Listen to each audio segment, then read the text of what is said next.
Hey guys, welcome back to the channel. This is part 1 of our story. If you like this what if story and want to see part 2, let me know in the comments below. Before we start, don't forget to like, subscribe, and share this video with your friends. Also, check the description for more great content and my playlist.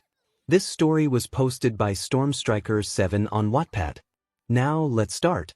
In a distant galaxy, light years away from Earth, a massive cosmic green meteor, the size of a country or perhaps two, floated through space. This meteor was imbued with incredible green power, a force unlike anything anyone had ever encountered.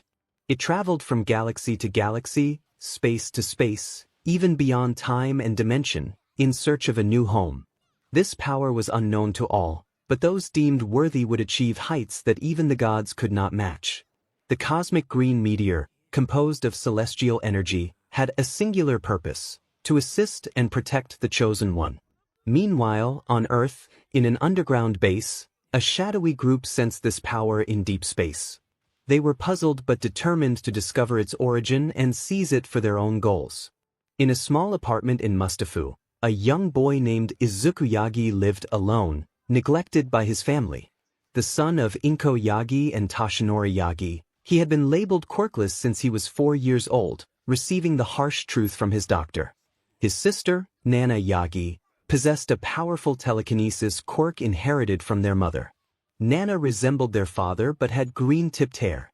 Izuku's life turned upside down after being labeled quirkless. His family began to ignore him, leading to outright neglect and even abuse. His sister and her friend, 𝐾𝐞𝐭𝐚𝐢𝐥𝐬, along with others who despised those without quirks, bullied him relentlessly. Since he was 4, Izuku had dreamed of becoming a hero, wanting to protect people with a smile. However, he was constantly crushed by those who laughed at his aspirations. After being abandoned by his sister and her friends, Izuku returned home late one day. His mother and father were annoyed, having been told by Nana that he had caused trouble. Izuku attempted to defend himself, but his mother slapped him, while his father expressed his disappointment. Nana smirked at her brother, who ran upstairs in tears, shouting that he hated them all. He slammed the door, leaving his family momentarily shocked but ultimately indifferent. Despite his hardships, Izuku remembered 2 girls who had once protected him from Nana and her friends. He wanted to thank them, but one day they vanished, leaving him alone. By the age of 15, he endured even more painful torment, with no one to help him. Izuku felt truly isolated, and over the years, he developed deep depression and resentment toward his family and peers. Now 15, Izuku headed to 𝐼𝐼𝐻𝐿 Junior High, where he prayed for something to change. His school experience was no different. Teachers deliberately gave him poor grades and mocked him for being weak and quirkless. He even attempted to report the abuse to the principal, only to find that he was complicit in it. Izuku faced physical harm from students and teachers who used their quirks against him. Eventually, he reached his breaking point and began to fight back, but his rebellion was short-lived. He was detained and given detention, while his mother expressed her frustration with him, indicating it was time for him to leave.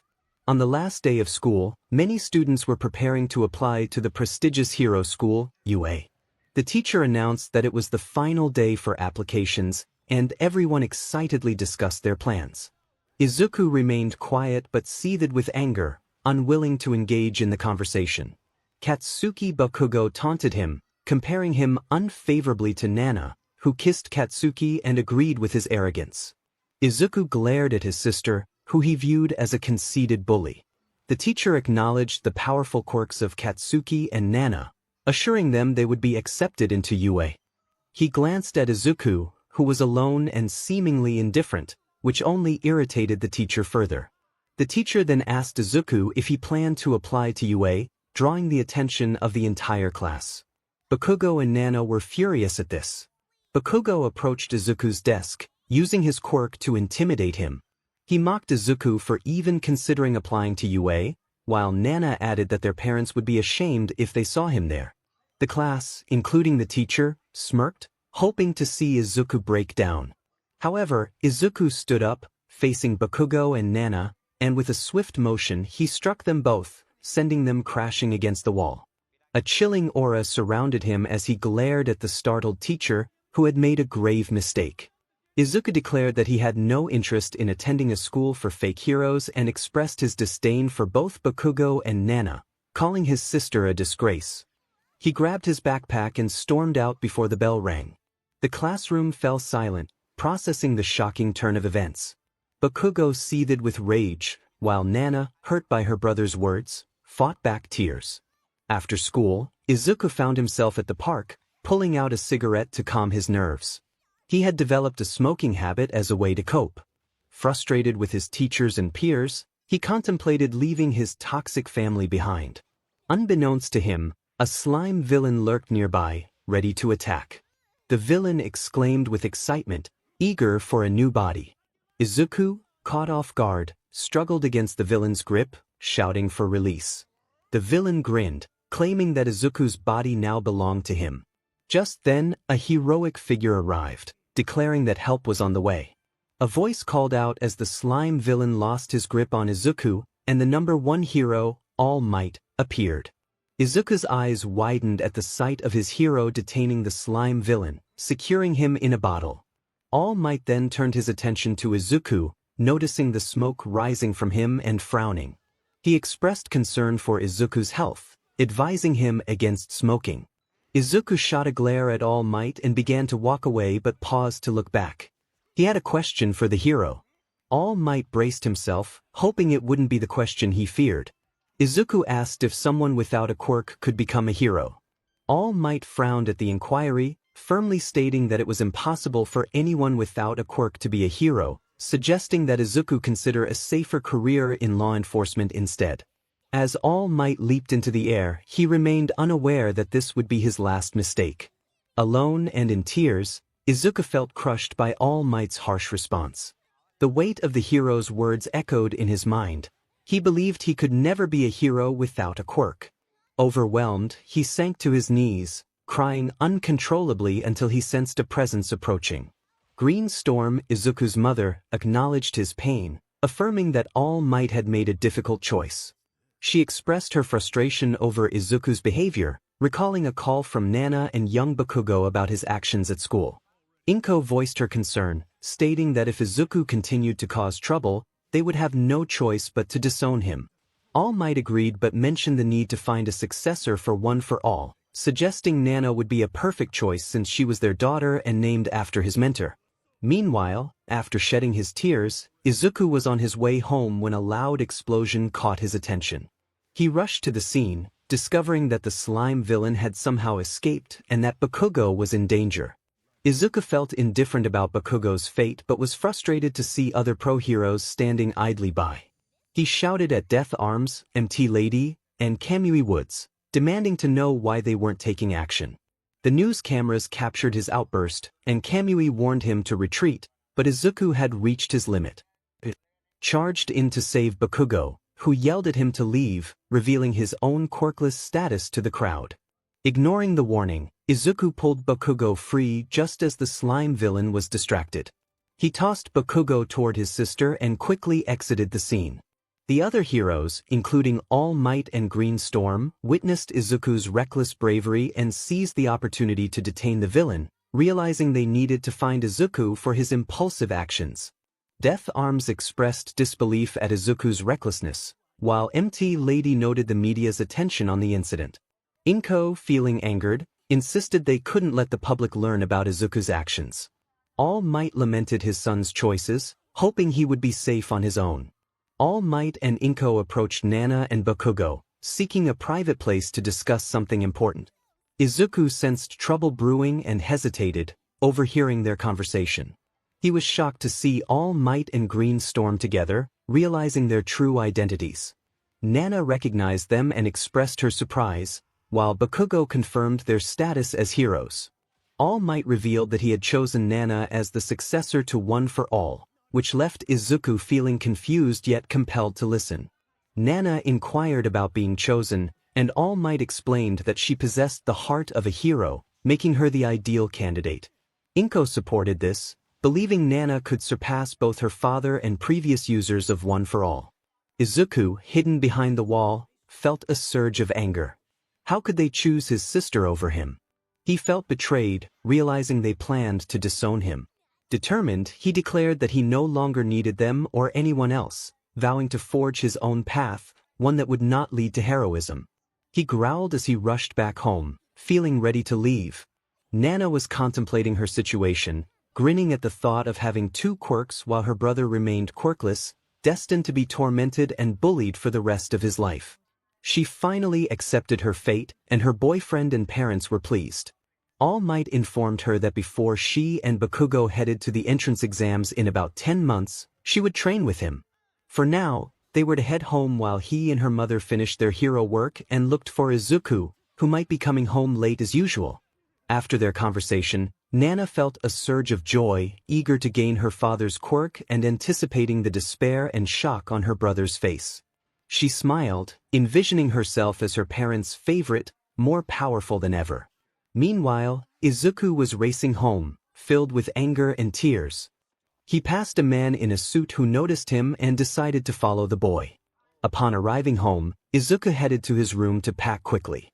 He was furious, thinking about how unfairly he had been treated and how 𝐼𝐻𝐬, or 𝗧𝗓𝗠𝐷𝐻𝐬, had given one for all to his daughter, Nana. He realized that 𝐼𝐻𝐬 had once been quirkless like him and felt betrayed by his roots. In a fit of rage, he smashed his 𝐼𝐻𝐬 figures and posters, even though they were few. Once he finished packing, he gathered the money he had earned from odd jobs over the years. He saw his hero analysis quirk book and tossed it out the window, declaring he no longer needed it. He then went to his sisters' and parents' rooms, taking all their money and valuables. In the kitchen, he filled a spare bag with food and drinks before heading to the attic, hoping to find clues. There, he discovered that 𝗧𝗓𝗠𝐷𝐻𝐬 was not his true father, 𝐻𝗓𝗓 𝐼𝐻𝐬 was, but he had passed away. Realizing this, he declared that 𝗧𝗓𝗓 𝐼𝐻𝐬 was his real father, while the man who had been following him listened in disbelief, recognizing 𝐻𝗠𝐳 as 𝗧𝗓𝗓's son.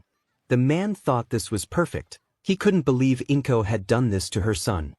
He considered the arrogant girl named after the seventh and deemed her weak, glancing at the discarded book that 𝐻𝗠𝐳 no longer needed.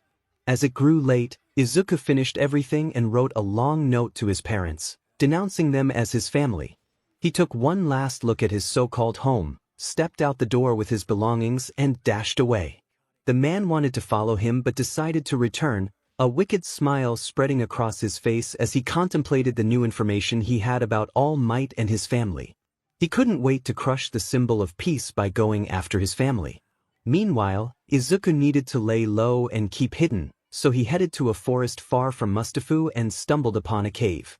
Determined to learn how to take care of himself, he wasn't afraid but knew he had to figure out what to do with his life. He thought about applying to a normal school for an education since he wouldn't be heading to UA without a quirk, and he decided to change his name to 𝐻𝗠𝐬. He wished he could see what his father looked like as he ventured deeper into the cave and began to sleep.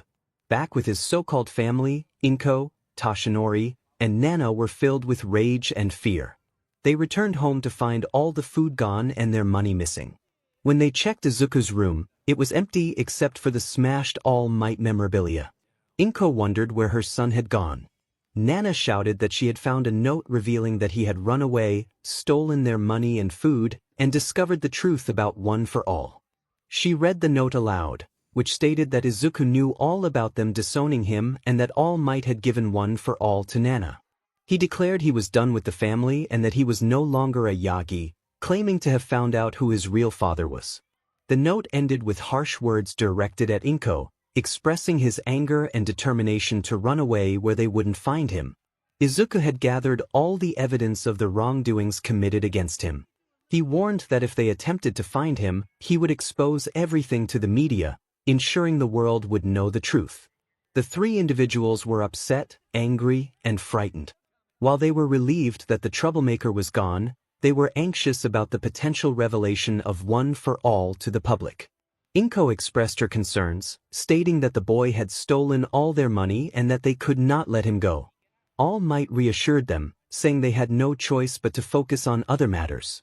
He mentioned that he had backup savings in his account and added that the boy would not tarnish their perfect family. Nana was distressed by her brother's departure and the theft. She vowed not to rest until 𝐒𝐮𝐬 returned, declaring that he belonged to her and that she would ensure he obeyed her. That night, 𝐒𝐮𝐬 was asleep, but he was about to receive a cosmic power stronger than one for all and all for one. In space, a massive meteor sensed a new home and was heading toward it. In his dream, 𝐒𝐮𝐬 found himself in space, confused by his surroundings.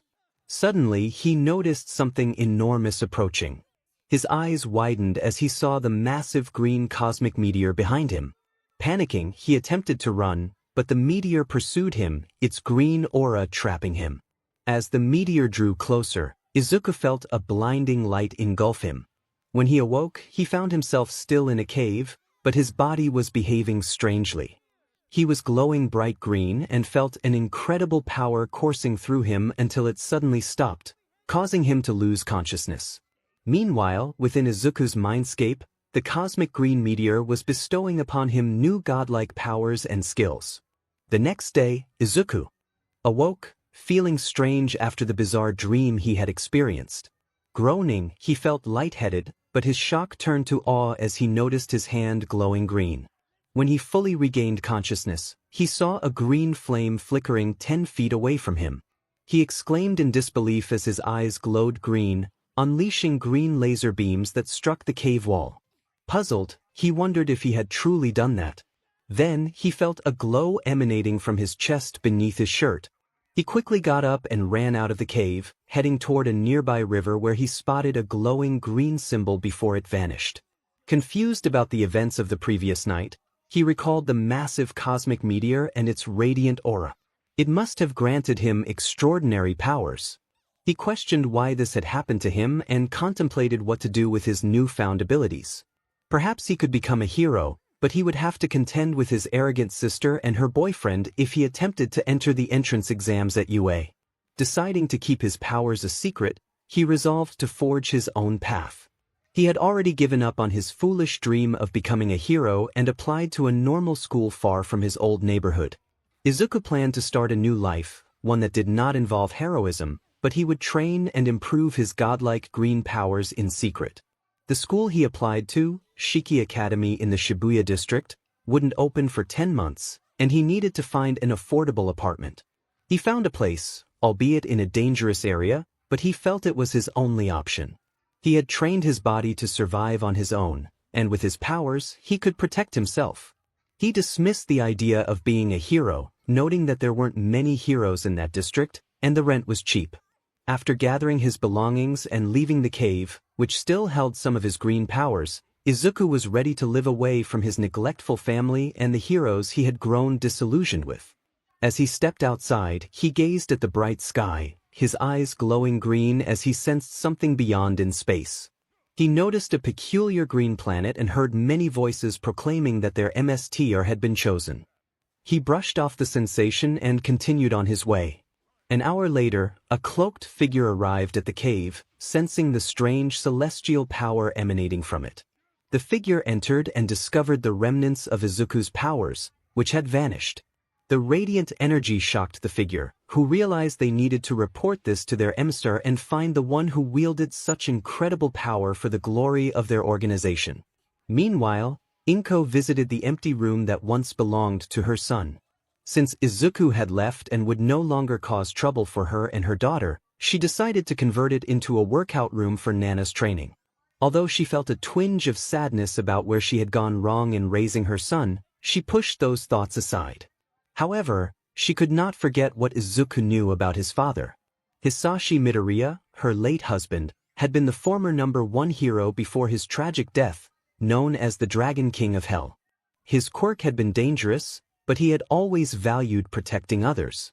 When she learned of his demise while battling All for One in America, she had been heartbroken, holding baby 𝐒𝐮𝐬 while pregnant with All Might's child, Nana. She had hoped that 𝐒𝐮𝐬 would inherit only her quirk and not his father's. 𝐒𝐮𝐬 wanted to find 𝐒𝐮𝐬 and bring him back, but he was long gone, and she had to let him go. Suddenly, Mitsuki burst into the room, furious. She shoved 𝐒𝐮𝐬 against the wall, her face twisted with rage. Mitsuki demanded to know what 𝐒𝐮𝐬 and her husband had been thinking, expressing her disbelief that they had disowned their own son. 𝐼𝐮𝐲 remained quiet for a moment before responding, trying to calm her friend. She explained that she had no choice. 𝐒𝐮𝐲 had been causing trouble, and everyone had seen the news of his reckless behavior. He had interfered with the pro-hero's work, even attempting to save Katsuki, and had been out of control at school. Mitsuki yelled in frustration, expressing her anger at 𝐼𝐮𝐲 for kicking 𝐒𝐮𝐲 out. She reminded 𝐼𝐮𝐲 of the promise made to Hisashi to take care of 𝐒𝐮𝐲, even if he was quirkless. Mitsuki felt that 𝐒𝐮𝐲 was innocent and that her son and 𝐼𝐮𝐲's daughter had tried to get him in trouble. Since 𝐒𝐮𝐲 had been declared quirkless, she believed 𝐼𝐮𝐲 had neglected him. If Hisashi were alive, he would have confronted 𝐼𝐮𝐲 fiercely. With a heavy heart, Mitsuki stormed out of the house but paused to glare at her soon-to-be former friend. 𝐼𝐮𝐲 felt the weight of Mitsuki's words, realizing the gravity of her mistake. She reflected on her decision, feeling a deep pain in her heart as tears welled in her eyes. Despite her sorrow, she brushed it off and returned to her room, questioning whether she had made the right choice. Fast forward 10 months, it was 𝐒𝐮𝐲's first day at school in Shibuya. On his way, he decided to stop by UA to see if he wanted to try for the entrance exams. As he approached, someone bumped into him. A girl with brown hair and pink cheeks apologized, looking flustered. 𝐒𝐮𝐲 recognized her as Ochako Uraraka, who was also there for the entrance exams. 𝐒𝐮𝐲, feeling a strange familiarity with her, informed her that he was heading to Shiki Academy instead of a hero school. As he walked away, a powerful gust of wind surprised Ochako. She thought to herself that he resembled someone she knew, wondering if it could really be 𝐒𝐮𝐲. Meanwhile, 𝐒𝐮𝐲 felt a connection to her but dismissed it, hoping she would succeed in becoming a great hero. Over the past 10 months, 𝐒𝐮𝐲 had been training hard, honing his incredible green powers. He was amazed at his abilities, which surpassed even the number 2 hero, 𝗟𝗏. He had developed telekinesis and other powers inspired by various anime and TV shows, but he was still uncertain about using them to help others. He had also learned hand-to-hand combat and various weapon skills. 𝐒𝐮𝐲 had found a modest place to live in a rough neighborhood, but he felt confident in his ability to handle any trouble. He had experienced significant growth, both physically and in terms of his abilities. Upon arriving at Shiki Academy, he kept to the shadows until he donned his blue school uniform with the Shiki badge. The school was impressive, but he wanted to maintain a low profile. He entered his classroom on the 2nd floor, room 201, and found himself alone at first. As time passed, more students arrived, some normal and others with mutation quirks. 𝐒𝐮𝐲 noticed a girl with green skin and red hair staring at him. She called out to him, but he tried to ignore her. However, she approached him, introducing herself as Misaki Isis and complimenting his looks. 𝐒𝐮𝐲, attempting to remain polite, introduced himself in return. Just then, a blonde boy approached, demanding that 𝐒𝐮𝐲 stay away from Misaki. 𝐒𝐮𝐲 responded with a cold glare, intimidating the boy. Misaki defended 𝐒𝐮𝐲, asserting that she would never date someone arrogant and spoiled. Just as tensions rose, their teacher arrived. A 28-year-old woman with striking red eyes and purple hair tied in a ponytail. She exuded a formidable aura that made the students uneasy, except for 𝐒𝐮𝐲. She commanded silence and instructed everyone to take their seats. Introducing herself as Miss Serena Suki, she emphasized the importance of respect in her classroom. As she took roll, she noticed 𝐒𝐮𝐲 sensing something powerful within him that felt unusual. The lesson began, and while the teacher kept an eye on 𝐒𝐮𝐲, he focused intently on his work, unaware of the concern Misaki felt for him. The bell rang, signaling the end of class. Miss Serena instructed the students to hand in their assignments for grading. Once everyone submitted their work, they left the classroom, except for 𝐒𝐮𝐲, who was asked to stay behind. Miss Serena addressed him, confirming his identity. He nodded and inquired if she needed anything. She scrutinized him with a piercing gaze, attempting to intimidate him, but to her surprise, he remained unfazed. "You can leave now, but be cautious of that troublemaker Adam and his friends," she warned. 𝐒𝐮𝐲 acknowledged her with a nod and exited the classroom, leaving the teacher alone with her thoughts. She contemplated his potential, sensing a power within him that surpassed the typical quirks. She decided to keep an eye on him as she made her way out. Later, Izuku found himself in the cafeteria during lunch. After paying for his meal, he chose a distant table to eat alone while reading a book.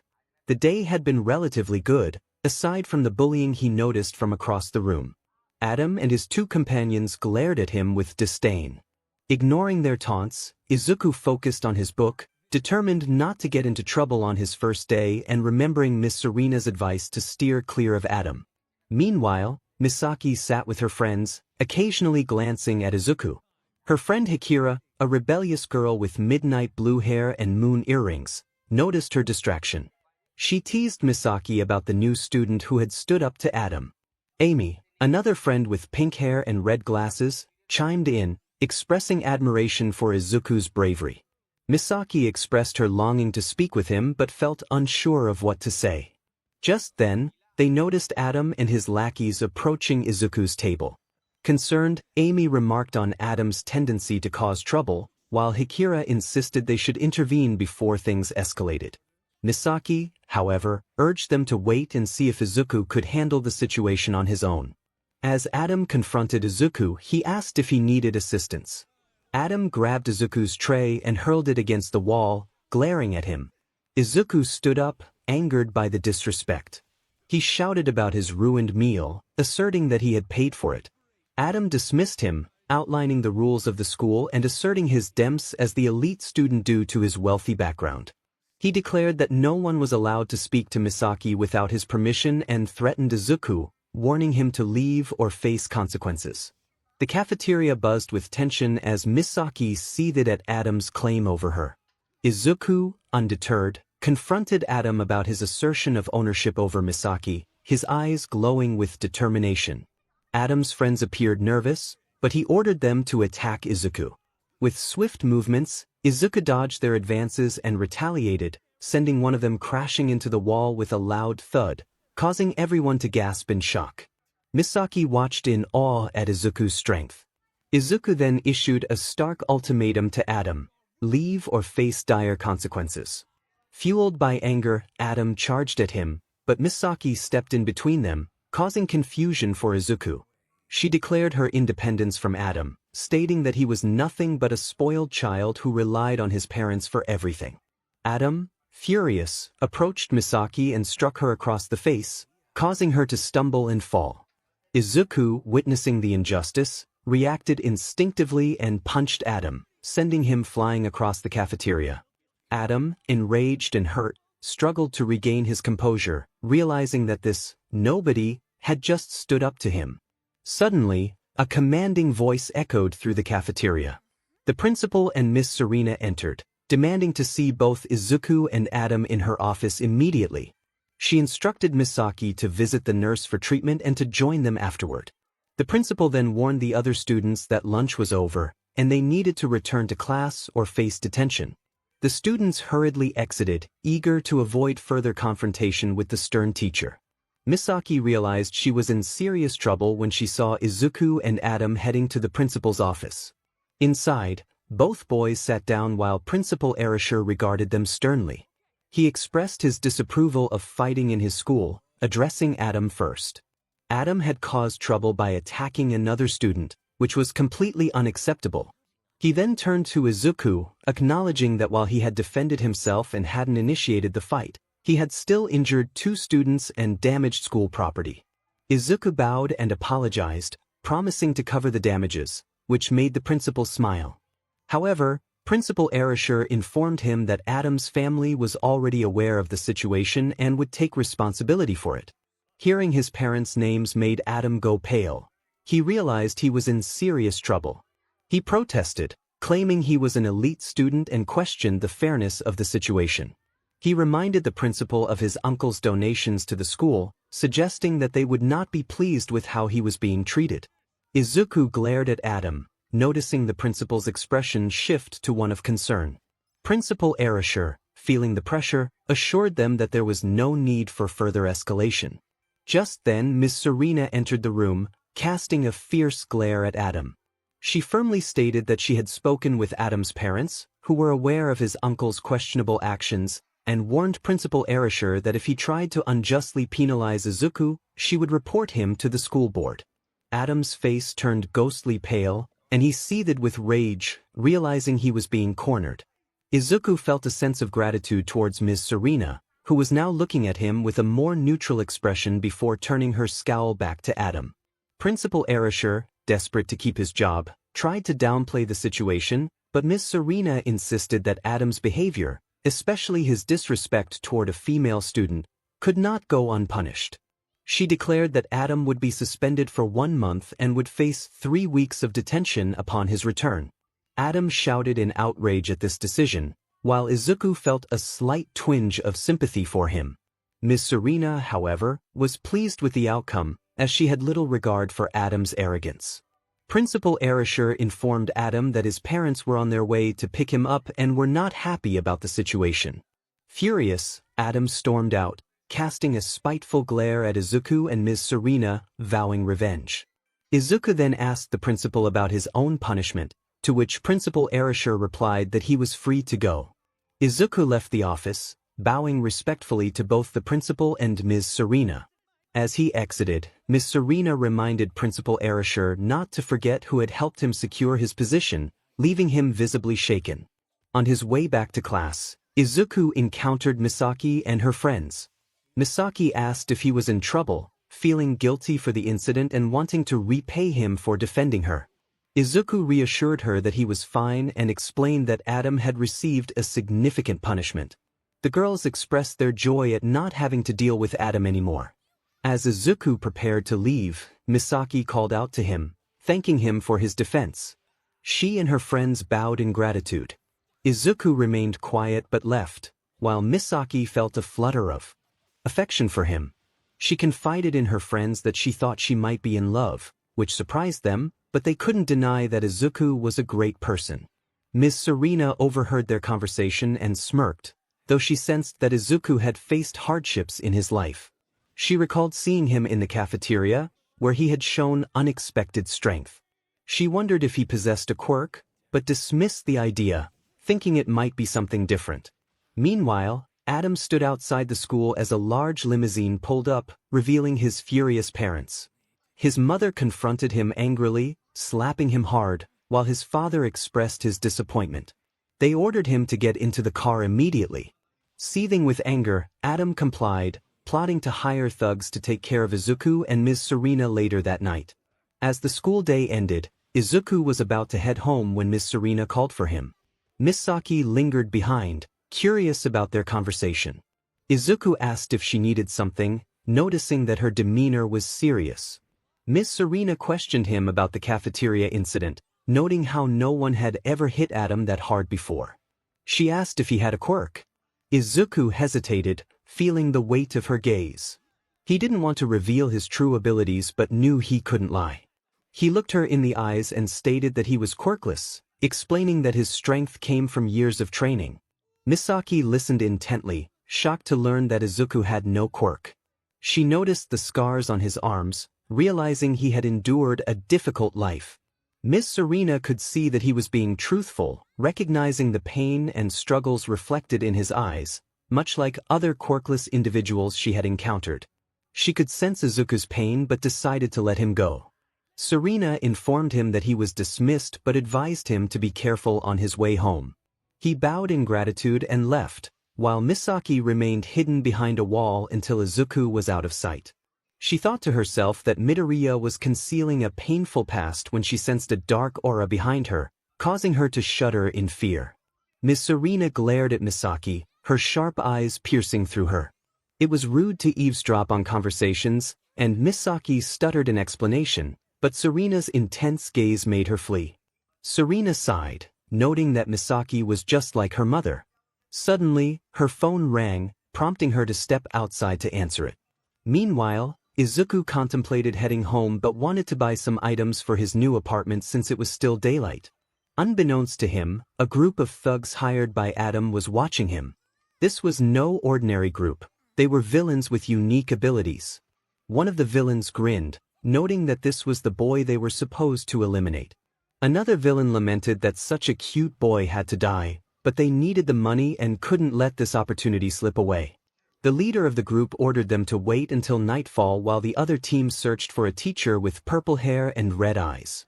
In another part of town, Bakugo and Nana were discussing how Deku had left home and discovered All Might's secret, as well as the identity of his real father.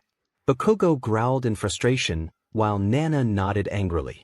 They felt powerless to act against him, as their parents had decided to let him go.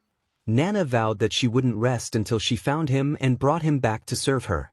Bakugo dismissed Nana's concerns, suggesting they focus on their own ambitions instead of worrying about Izuku. Nana, however, insisted that as long as Izuku knew about their father's secret, he remained a threat. She planned to use her father's connections to track him down once she became a pro-hero. As the school day ended, Bakugo and Nana considered heading home but opted to spend time with their friends. Ochako, on the other hand, was preoccupied with thoughts of Izuku, the boy she had met during the entrance exams. She couldn't understand why he was with Nana and Bakugo, whom she found arrogant and rude. Despite her feelings, she kept her thoughts to herself, reminiscing about how she had saved him when they were younger. Years later, she had tried to find him, sneaking into the Yagi home, but only encountered Nana and her parents. She vowed to find Izuku, dreaming of the day they could be married, her eyes sparkling with hope. Nana called out to Ochako, using a nickname that made her glare. Tsuyu asked if she was joining them at the mall, but Ochako declined, claiming she might be busy. Nana wanted to speak with her, but Ochako ignored her and left with the others. As night fell, Izuku finished shopping and prepared to return to his apartment, excited about playing Tales of Arise on his PS5.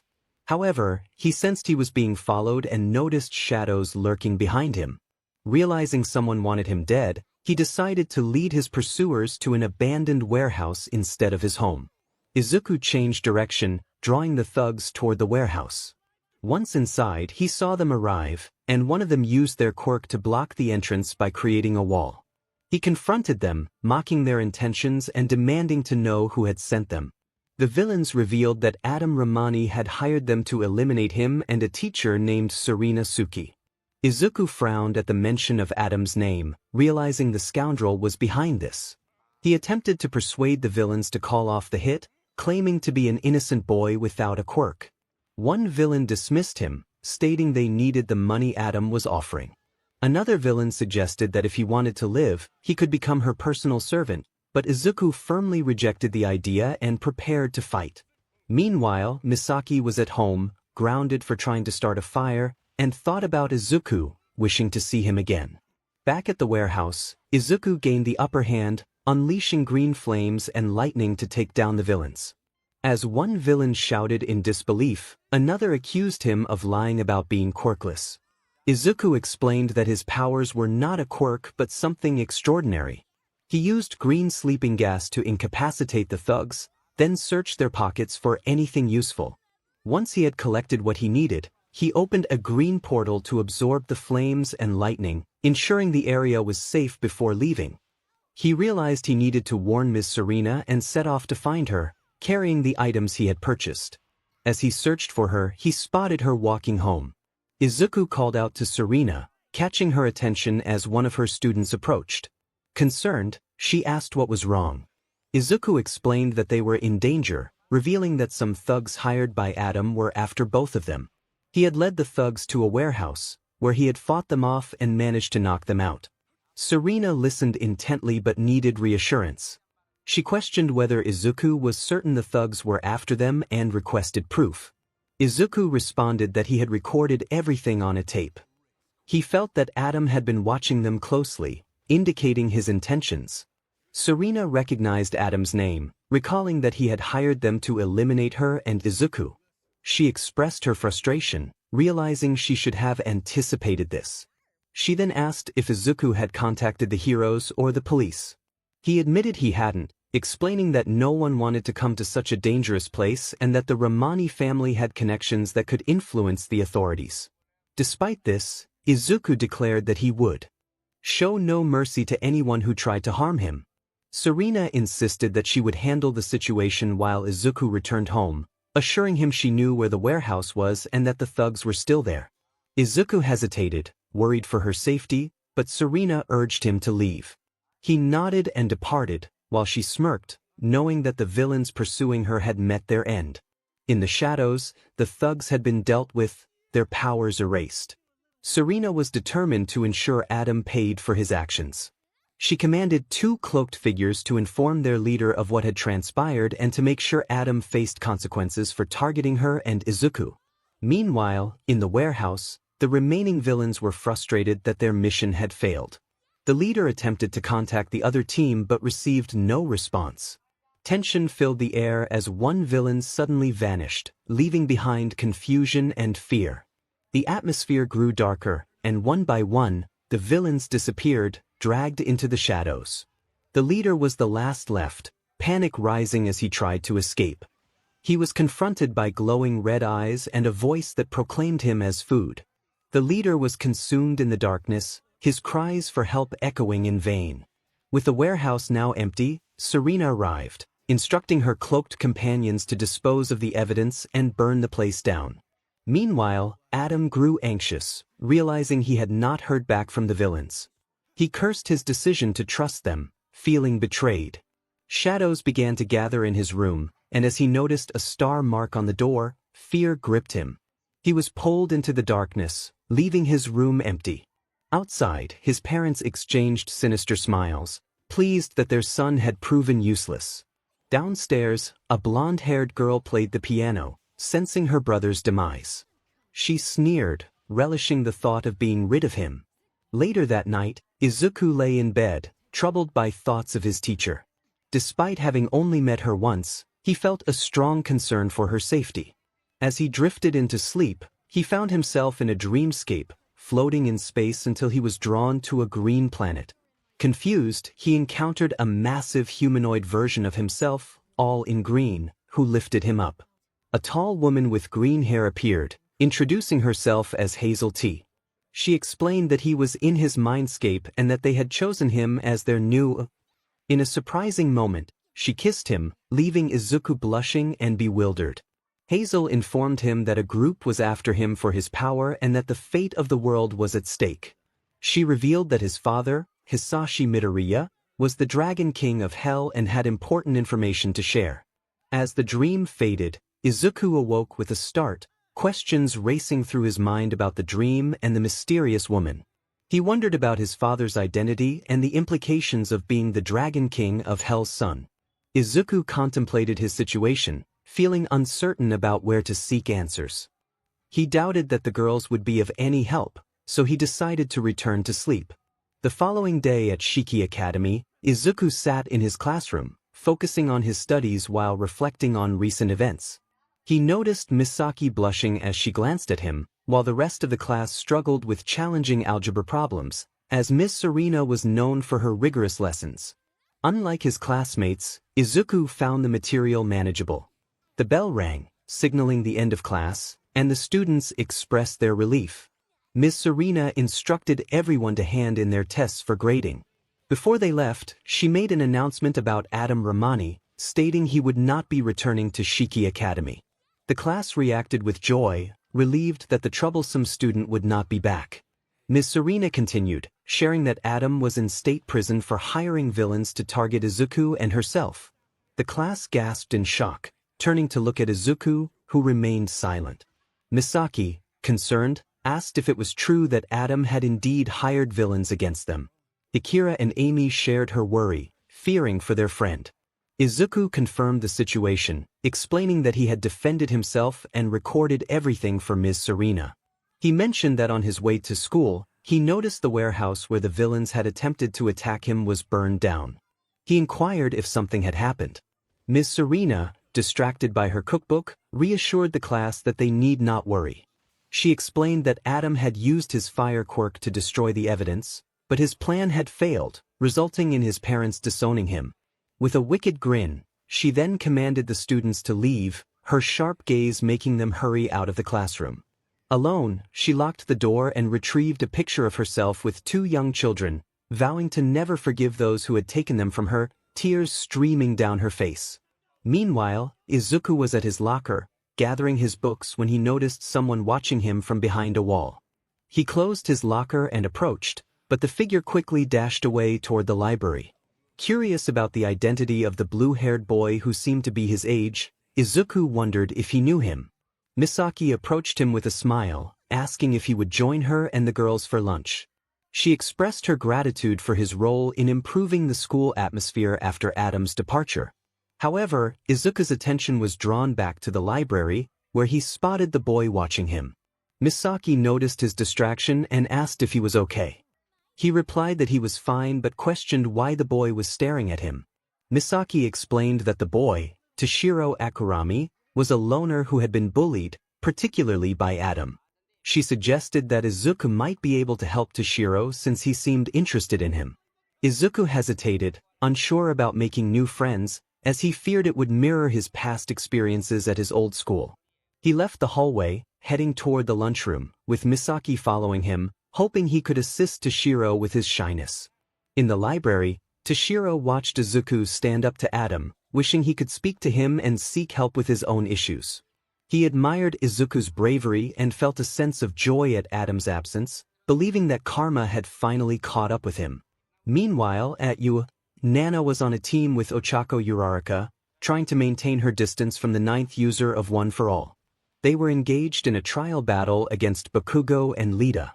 Nana urged Ochako to work together as a team, but Ochako ignored her and charged ahead, leaving Nana to deal with Bakugo, who sensed her frustration. As the battle unfolded, Ochako faced Lita, who taunted her. In a swift motion, she delivered a powerful punch, knocking him out and securing victory for her team. Bakugo seethed with anger at Lita's defeat, feeling frustrated that Ochako had been rude to Nana. In the observation room, All Might watched the battle trials, noting Ochako's success but also the tension between her and Nana. After the trials concluded and everyone returned to class, Nana confronted Ochako at her desk, ready to address the issues between them. "Hey, Uraraka." Nana's glare was intense, and the tension between her and Ochako was palpable. Ochako met her gaze with icy eyes that seemed to pierce the soul. She firmly told Nana to go away, which only fueled Nana's anger. "What did you just say?" she hissed, attempting to lift Ochako with her quirk, but Aizawa intervened, his stern look silencing both girls. "Enough, you two," he commanded. Nana, upset, returned to her seat, shooting daggers at Ochako, who was focused on her phone, searching for part-time jobs to support her family. "All right, class, in 2 months, you will all go on a field trip to the USJ to learn about actual hero missions," Aizawa announced, before shifting back to the day's lessons. Once the school day ended, Ochako was about to head home when she received a call from her mother. "Hey, Mom, what's wrong?" she asked, her mother's voice filled with concern. "Sweetie, your father and I will be home late due to important work. Will you be all right by yourself?" Nanako Uraraka inquired. "Yeah, I'll be fine. Don't worry, I'm responsible," Ochako reassured her mother, who smiled with pride. "Just make sure you don't invite anyone over without our permission, and there are leftovers in the fridge or some money if you want to buy something tonight," Nanako reminded her. "I will, Mom," Ochako replied, ending the call. As she walked home, she sensed her classmates behind her and turned to see the two people she disliked the most. "Hey, Uraraka." "So you called," prompting Ochako to look at her classmates with a neutral expression. "What do you want?" "I was about to head home," she responded. "Well, if you're not busy, can we ask if you were reading a book about marriage and thinking about a boy?" "Mina has noticed," Momo said. "That's none of your business," Ochako shot back, glaring at them before walking away. Nana, feeling annoyed, rushed to grab Ochako's hand. "What's your problem? I've noticed you keep your distance from your classmates, especially me and Katsuki. Do you have a grudge against us?" Nana pressed. Bakugo overheard and growled in response. Suddenly, a bolt of green lightning struck down, causing Nana to yelp in pain as she felt a jolt in her hand.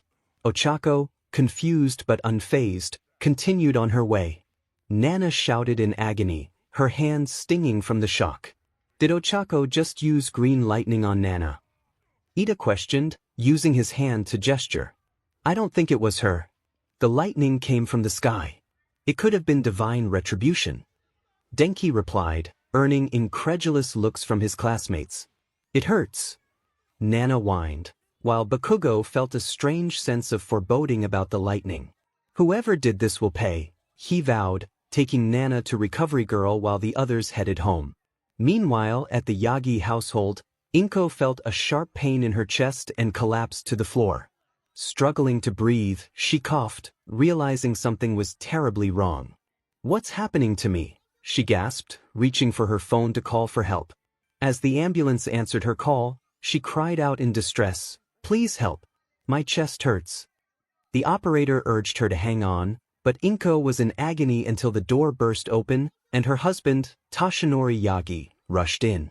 "Inko," he shouted, rushing to her side, but she was unconscious, blood pooling around her. "Inko, what's wrong?" he exclaimed, panic rising in his voice. Nana arrived just in time to see her mother on the ground. "Mom," she cried, rushing to her side as the ambulance team entered. "Help us. Something's wrong with my mom," she pleaded, her voice filled with desperation. The medics quickly took Inko to the ambulance, and Nana and her father followed, hoping the situation wasn't too serious.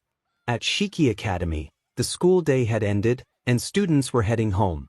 Izuku stayed behind, making his way to the library to learn about Hisashi Midoriya and the dream he had. The library was quiet and mostly empty, as many students had already left. Izuku wondered why he had chosen to come to the library instead of heading home to search on his computer. He noticed a boy watching him, which was starting to annoy him. He greeted the librarian, Sashi Ayaka, who always had a kind smile for him. "I was hoping to use the school computer to research a former hero, the Dragon King of Hell," Izuku said. Sashi's expression changed, her eyes widening with fear. "Did you say the Dragon King of Hell?" she asked, her voice trembling. The other students nearby exchanged worried glances. What's wrong, Ms. Ayaka? You seem scared," Izuku noted, sensing the tension. "That name hasn't been mentioned in ages, but I'm afraid you won't find much about the Dragon King. It has been erased from history. Why do you want to know?" she asked. Izuku felt confused but replied, "It's personal, but I need to find out more about him." "Well, you can use the computer, but as I said, you likely won't find anything," Ayaka warned as she headed to the back. Izuku approached the computer and typed, "The Dragon King of Hell," into the search bar, but the results were minimal, indicating he had died in America from a villain attack. Frustrated, he tried searching for his father's name, Hisashi Midoriya, but the results were the same. This school's web access isn't helping. Why can't I find anything about my father or his hero name? He thought, feeling a sense of unease as he noticed Toshiro watching him from across the room. "Do you need something?" he asked, irritation creeping into his voice.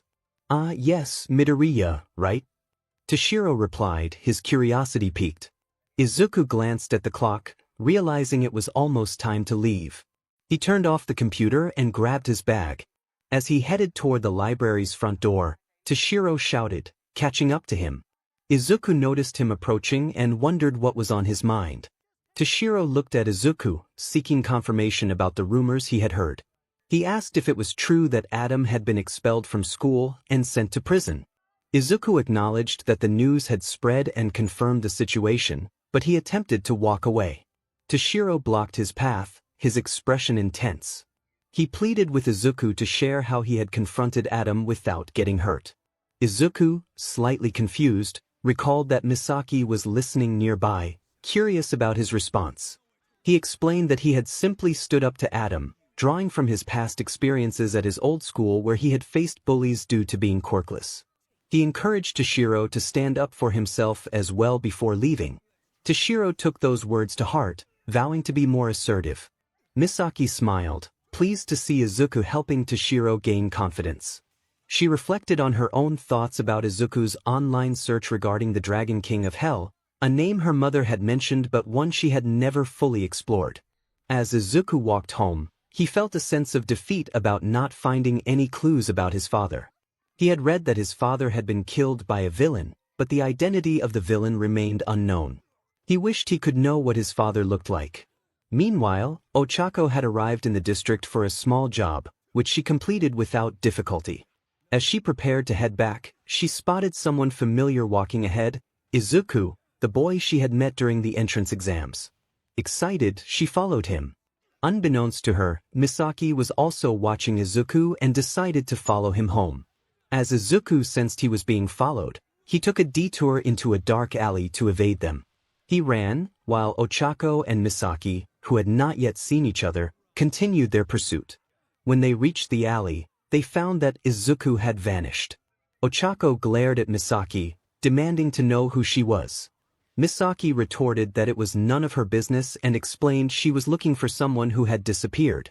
Both girls felt a competitive spark but chose different paths to search for Izuku. Ochako soon spotted a green blur heading toward an abandoned warehouse and quickly followed. Inside the dilapidated warehouse, now reduced to rubble and ashes, Izuku decided it was time to train his powers. Alone, he felt at peace. He created 3 green orbs and aimed them at a target, firing them simultaneously and creating a significant hole in the wall. He was improving his abilities, unaware that Ochako had arrived and was watching him. Realizing he was being observed, Izuku called out, demanding the watcher to reveal themselves. Ochako gasped but knew she couldn't hide any longer. She stepped forward, and Izuku recognized her from the entrance exams. He recalled her name and asked if she had seen everything he had done. Ochako confirmed she had, and Izuku's eyes widened as he began to remember her. He rushed toward her, and she nodded, reminding him that they had met when they were 5 years old, and she had saved him from bullies. Izuku recalled that moment fondly, expressing gratitude for her kindness during a difficult time. After a brief hug, which made Ochako blush as she felt his strong physique, she gathered her courage to ask him a question. She wanted to know why he hadn't applied to UA, especially after witnessing his ability to create green orbs. Izuku hesitated, knowing that Ochako meant no harm. He revealed that he had given up on becoming a hero. He explained that after she had left, his life had become unbearable. He had faced relentless bullying for being quirkless and had endured neglect and abuse at home.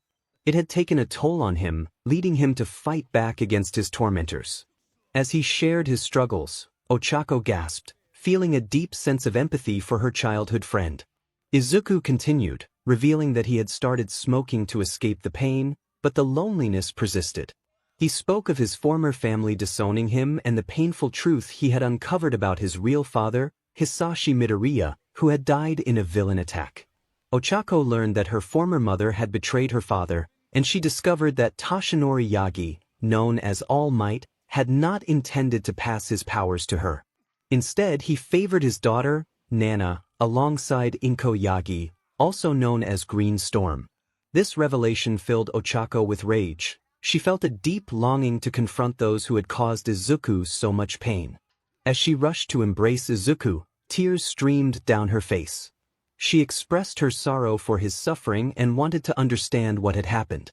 Izuku, taken aback by her tears, shared his story. After being rejected by his family, he had sought refuge in a distant cave.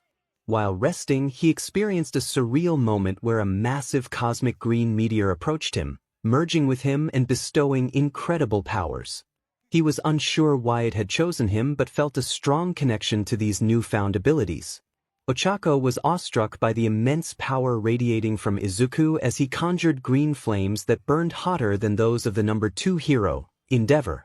She felt as if the gods were blessing him with cosmic strength. Curious, she asked him about this power, and he simply referred to it as the power of green. He explained that he had considered applying to UA but chose to live his life away from his former sister and her partner. He expressed regret for not being able to fulfill their childhood promise to become heroes together. Ochako understood his feelings but apologized for not being there for him. She shared her own struggles, explaining that her family faced financial difficulties, and her longing to become a hero stemmed from wanting to help them. Izuku reassured her that he understood, having learned that dreams and goals can often clash with harsh realities. He revealed that he was living alone in a dangerous part of Shibuya while attending Shiki Academy. Ochako expressed her frustration at the arrogance of her classmates, particularly a blonde girl who she wished to confront. Izuku, feeling liberated from his past, asked her about her experiences at UA and if she had made any friends. She mentioned her busy schedule helping her parents and her rude teacher, Mr. Aizawa. She warned 𝐒𝐮𝐦𝐻 that Nana was still searching for him, wanting to bring him back home. 𝐒𝐮𝐻's expression darkened at the thought of being found by Nana. He vowed that if she ever located him, he would not show her any mercy. 𝐿𝐻𝐿 promised to keep his whereabouts a secret and, in a moment of affection, kissed him on the cheek, causing him to blush. She explained that it was a reminder of their special promise, and as she prepared to leave, she asked for his number to stay in touch.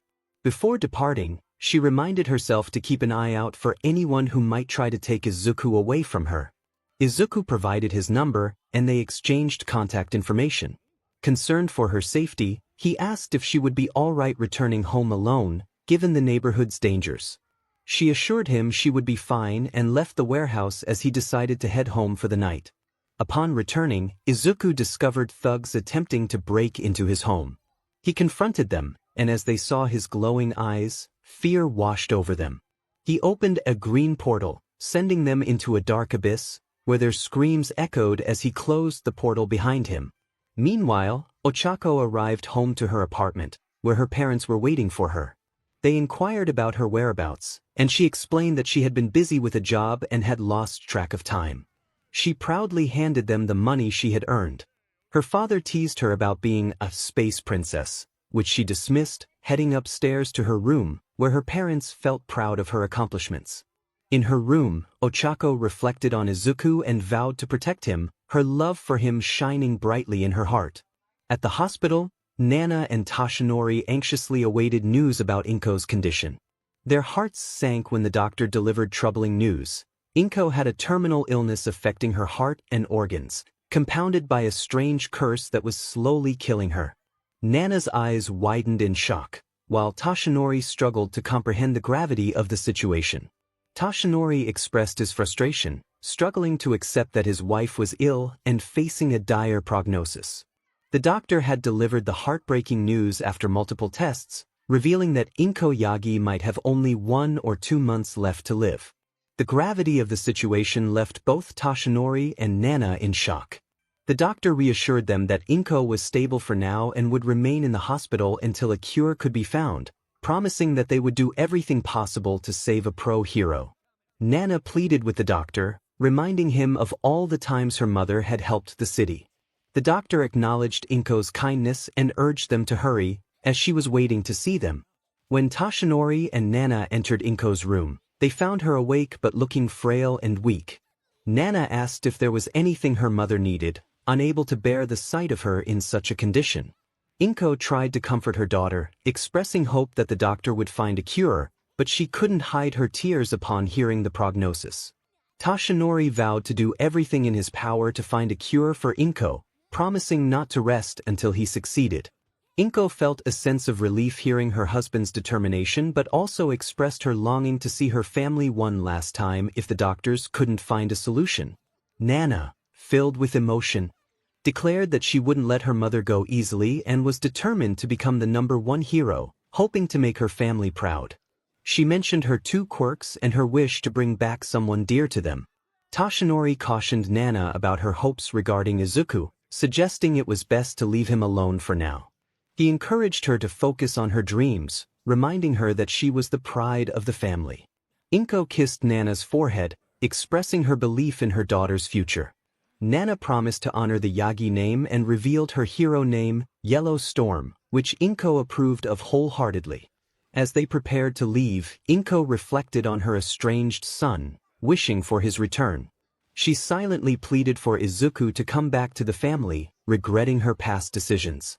A week later, 𝐿𝐻𝐿 was training hard at UA, thinking about visiting 𝐒𝐮𝐻 when she had the chance. They kept in touch through messages, and she cherished their conversations. She also harbored dreams of starting a family with him, eager to remind him of the promise he made. In class, she noticed Nana acting strangely but chose to focus on her work instead. 𝐿𝐻𝐿 remained committed to keeping 𝐒𝐮𝐻's whereabouts a secret from Nana, even as she subtly sabotaged any leads Nana had on finding him. During class discussions about an upcoming trip, 𝐿𝐻𝐿 was texting her friend when Mina playfully teased her about having a boyfriend. 𝐿𝐻𝐿 shot a glare at Mina, who quickly backed off. Lida, surprised, asked if 𝐿𝐻𝐿 was in a relationship, to which she clarified that she was just texting a childhood friend. Bakugo chimed in with his usual bravado, provoking 𝐿𝐼𝐜𝐬, who retaliated with a fierce glare. The tension escalated, and as Bakugo threatened her, 𝐿𝐼𝐜𝐬 swiftly countered, landing a punch that sent him reeling against the wall. Momo intervened, urging them to stop as the rest of the class looked on in shock.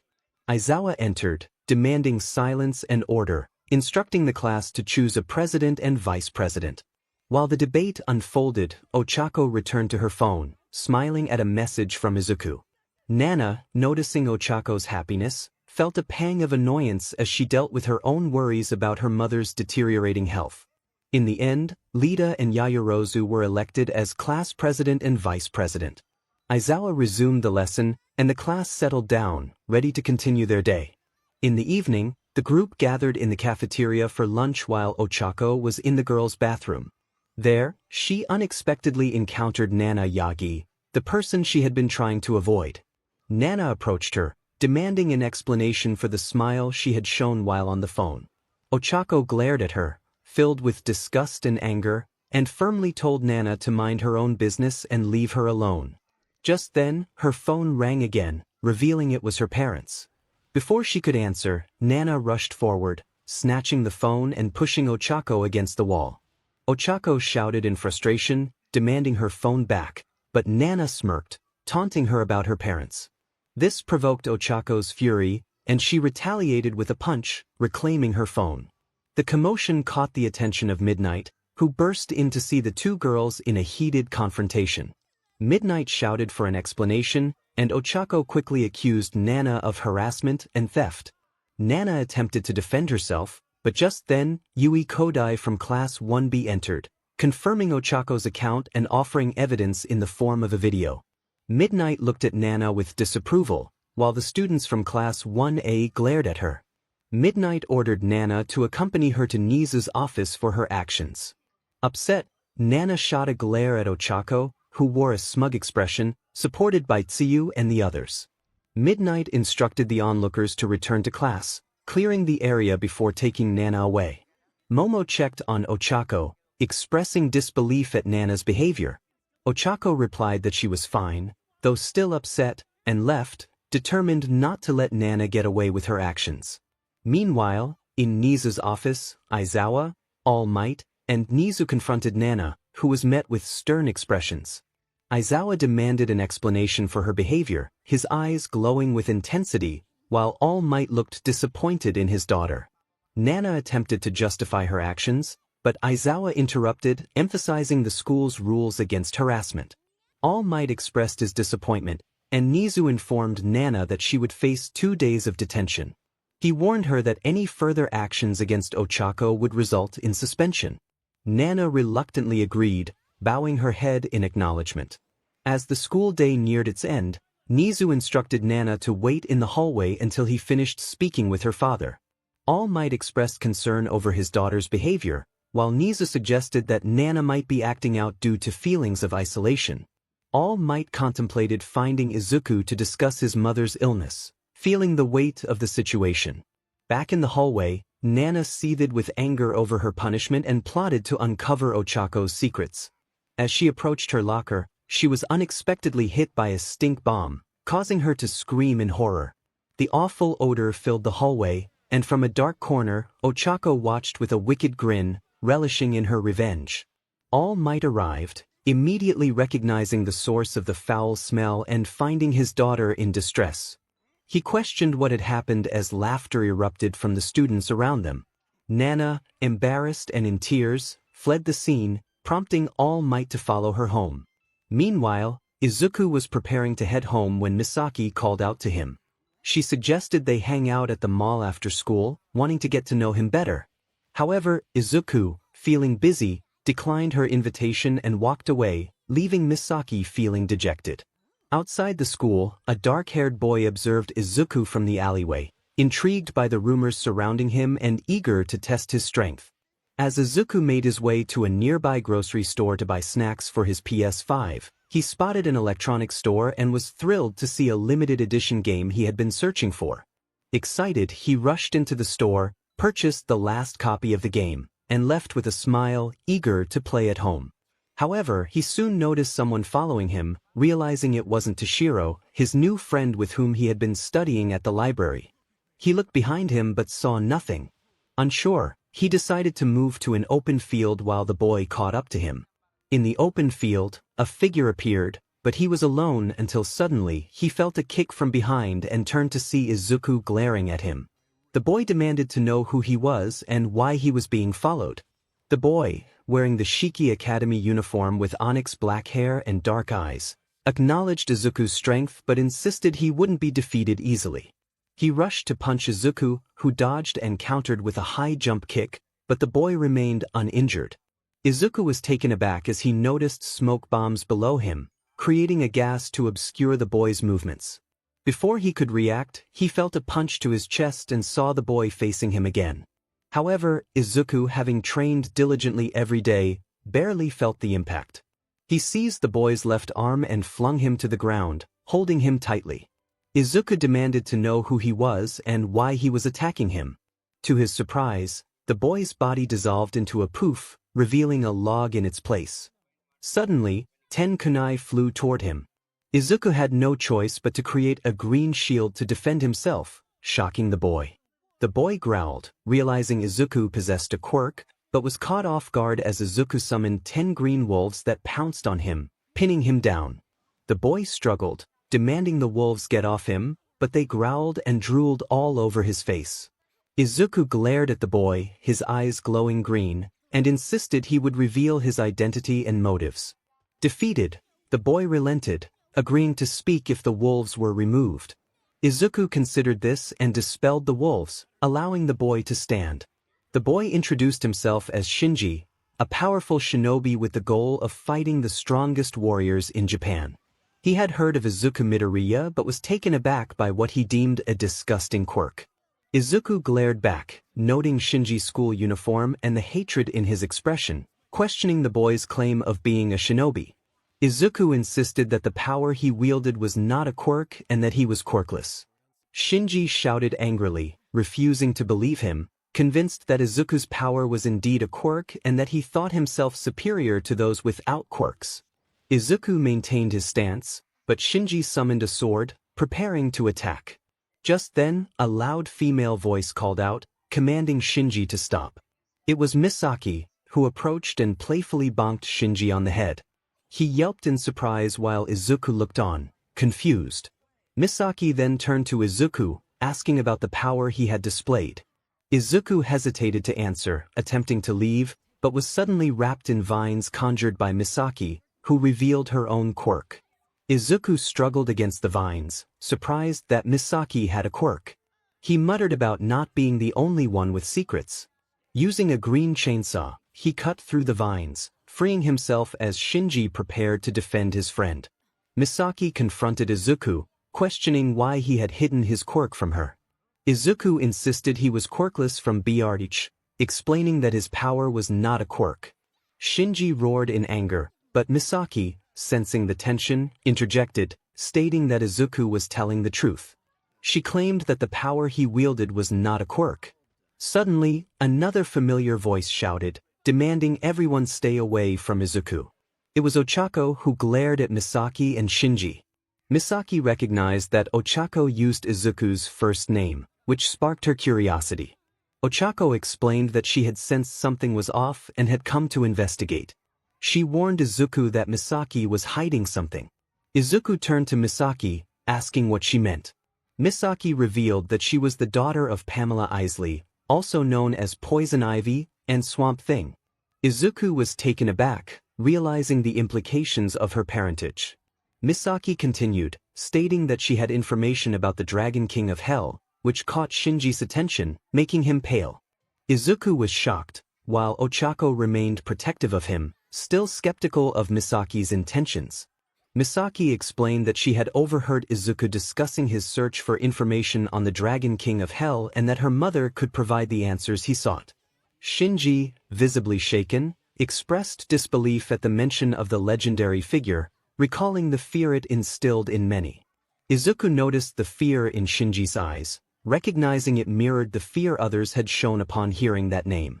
𝐿𝐻𝐼𝐜 felt a wave of confusion wash over her as she recalled the name that had been mentioned. It was a myth her parents had spoken of. Izuku inquired whether Misaki's mother had information about the Dragon King, to which Misaki nodded. Unbeknownst to the group, a cloaked figure was eavesdropping, frowning at the revelation.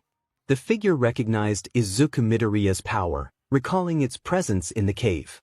It mused that Izuku might be the one with the godly cosmic power they had been searching for, and his last name, Midoriya, suggested he could be the son of the Dragon King. The figure was determined to learn more. Misaki expressed her longing to take only Izuku to her home, dismissing 𝐻𝐼𝐜 as someone who had no business in their affairs. This angered 𝐻𝐼𝐜, who retorted that she didn't believe Misaki had any real information. Shinji, frowning, defended Misaki, stating that she was telling the truth. He then confronted Izuku, suggesting that he was hiding something about his search for the Dragon King, even though he was supposedly dead, killed by a villain. Izuku, feeling a surge of anger, asserted that it was none of Shinji's business and insisted that 𝐻𝐼𝐜 would accompany him, as she was honest with him. Misaki was reluctant to allow an outsider into her home but felt compelled to inform her crush about the Dragon King. With a sigh, she relented, agreeing that 𝐻𝐼𝐜 could come along, but insisted they hurry. Shinji, still skeptical of Izuku's power, expressed his doubts, which led to a tense exchange between him and Izuku. Misaki intervened, demanding that they all calm down. As Izuku opened a portal to his house, he took 𝐻𝐼𝐜's hand, bringing a smile to her face, while Misaki stuck out her tongue in annoyance. The cloaked figure followed them in the shadows. Meanwhile, All Might was desperately searching for clues to help his wife, Inko, who was in the hospital with a worsening condition. He cursed himself for the unknown illness that had harmed her. He vowed not to give up until he found a cure, while Nana, after several attempts to clean herself, trained hard, contemplating the possibility of needing to find her stepbrother to fulfill Inko's last wish. Misaki and her companions arrived at her greenhouse home deep in the forest, away from the public eye. Izuku was impressed by the lush greenery surrounding them, while Misaki noticed his smile and playfully gave 𝐻𝐼𝐜 a gesture that sparked irritation. Shinji, confused by their interaction, observed Izuku engrossed in his phone, browsing Amazon, and couldn't believe he was doing that at such a critical moment. Misaki announced their arrival, stating she had brought 2 classmates and a rat. 𝐻𝐼𝐜 wished she could send Misaki away. A woman emerged from the kitchen, surprised to see guests. Izuku and 𝐻𝐼𝐜 were taken aback by the red-haired woman with green skin, Poison Ivy. She looked at Shinji and the others, but her gaze widened as she focused on Izuku's face. Misaki explained that they needed to discuss the Dragon King, pointing at Izuku, which caused Ivy's eyes to fill with tears. Ivy remarked that Izuku resembled someone she knew, prompting questions from 𝐻𝐼𝐜 about what she meant.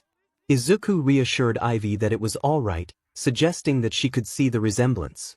Misaki, curious, asked if Izuku had a connection to the Dragon King. Before Ivy could respond, a male voice announced his arrival. It was Swamp Thing, who, upon seeing Izuku, was taken aback. He exclaimed in shock, recognizing Izuku as the Dragon King's son. The revelation stunned everyone present. Ivy and Swamp Thing were speechless, while the cloaked figure outside confirmed the truth of Izuku's lineage. Shinji shouted in disbelief, while 𝐻𝐼𝐜 remained in shock.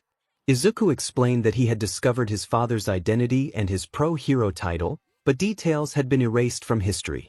Ivy expressed her frustration at the HSPC and the government for hiding information about their friend, realizing that the heir to the Dragon King had been born. She questioned why Izuku was not at UA, sensing a godlike power within him. Izuku shared his long story of being quirkless since 𝐼𝐜 and the struggles he had faced.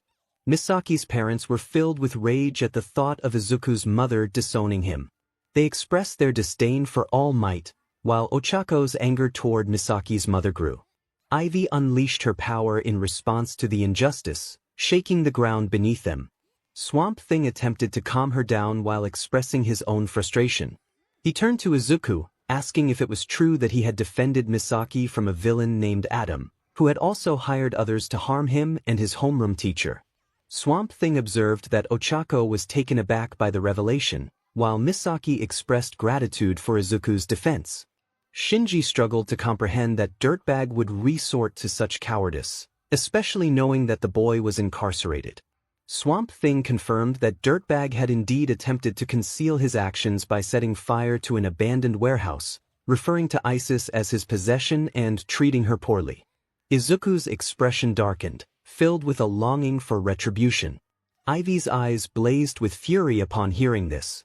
She mentioned that Adam was from the Ramani family and insisted that they would take action, as such behavior could not go unpunished.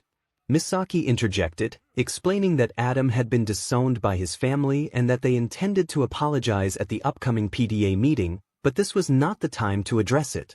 Swamp Thing acknowledged Misaki's point and revealed that they had information regarding Izuku's father, which he was instructed to share.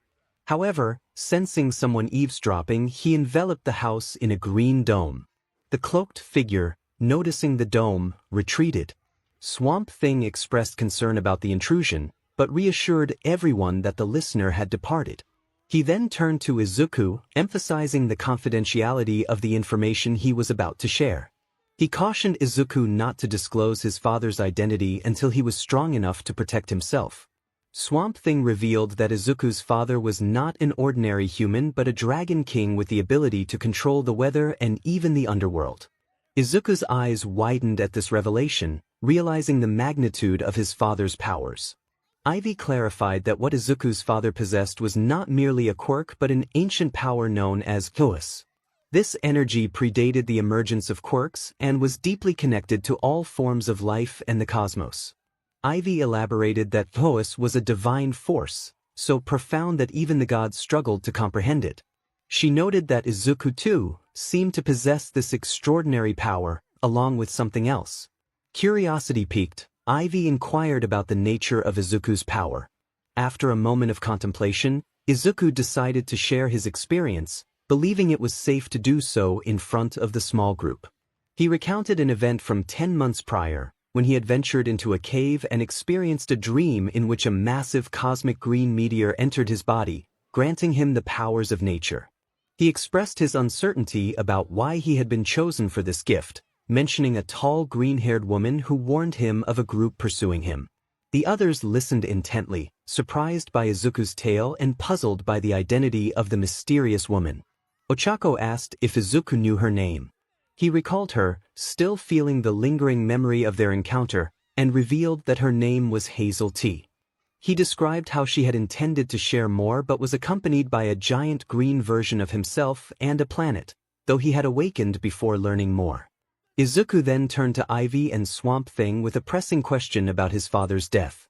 He had searched the school website for information and discovered that his father, known as the Dragon King, had been killed by a villain. He sought to know if they had any insights into the identity of his father's killer. Misaki and the others noticed Ivy and Swamp Thing's silence. Misaki pressed for answers, asking if they knew who had killed Izuku's father.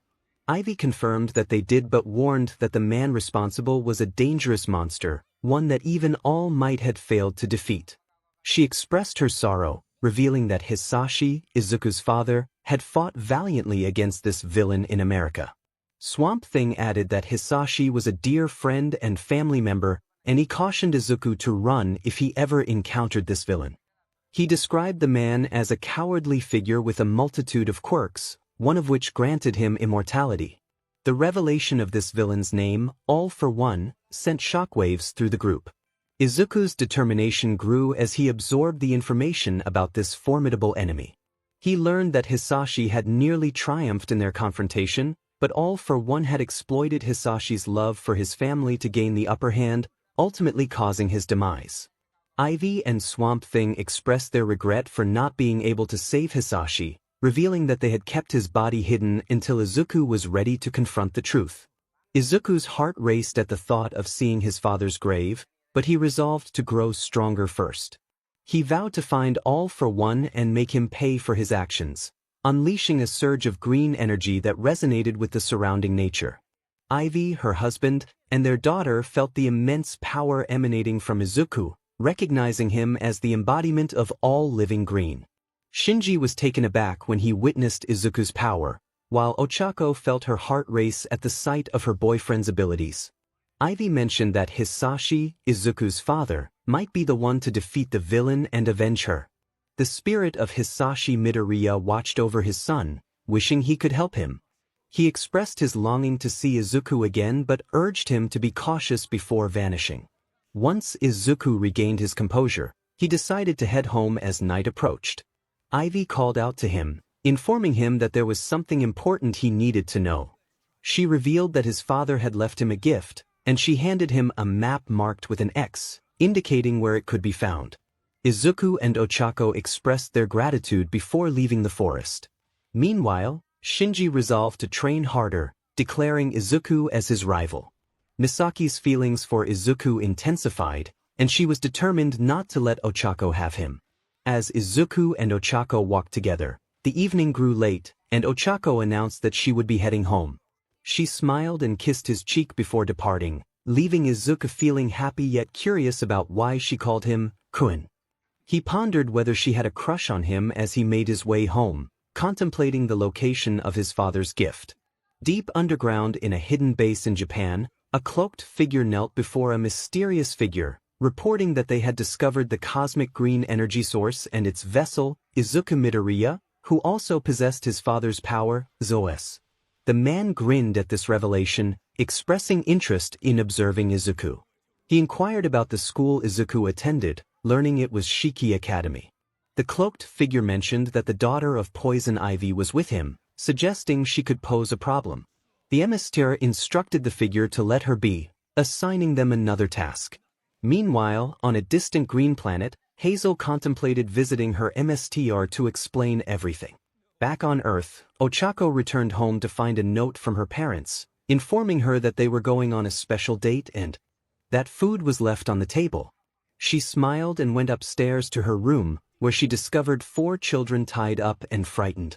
With a sinister smile, she revealed her true nature as a vampire, her eyes glowing red and her fangs bared. She relished the thought of feeding on those who had bullied Izuku. After her meal, she commanded 2 figures to dispose of the bodies, and they complied. 𝐻𝐼𝐜 lay on her bed, holding a small doll of Izuku, wishing she could reveal her true self to him one day.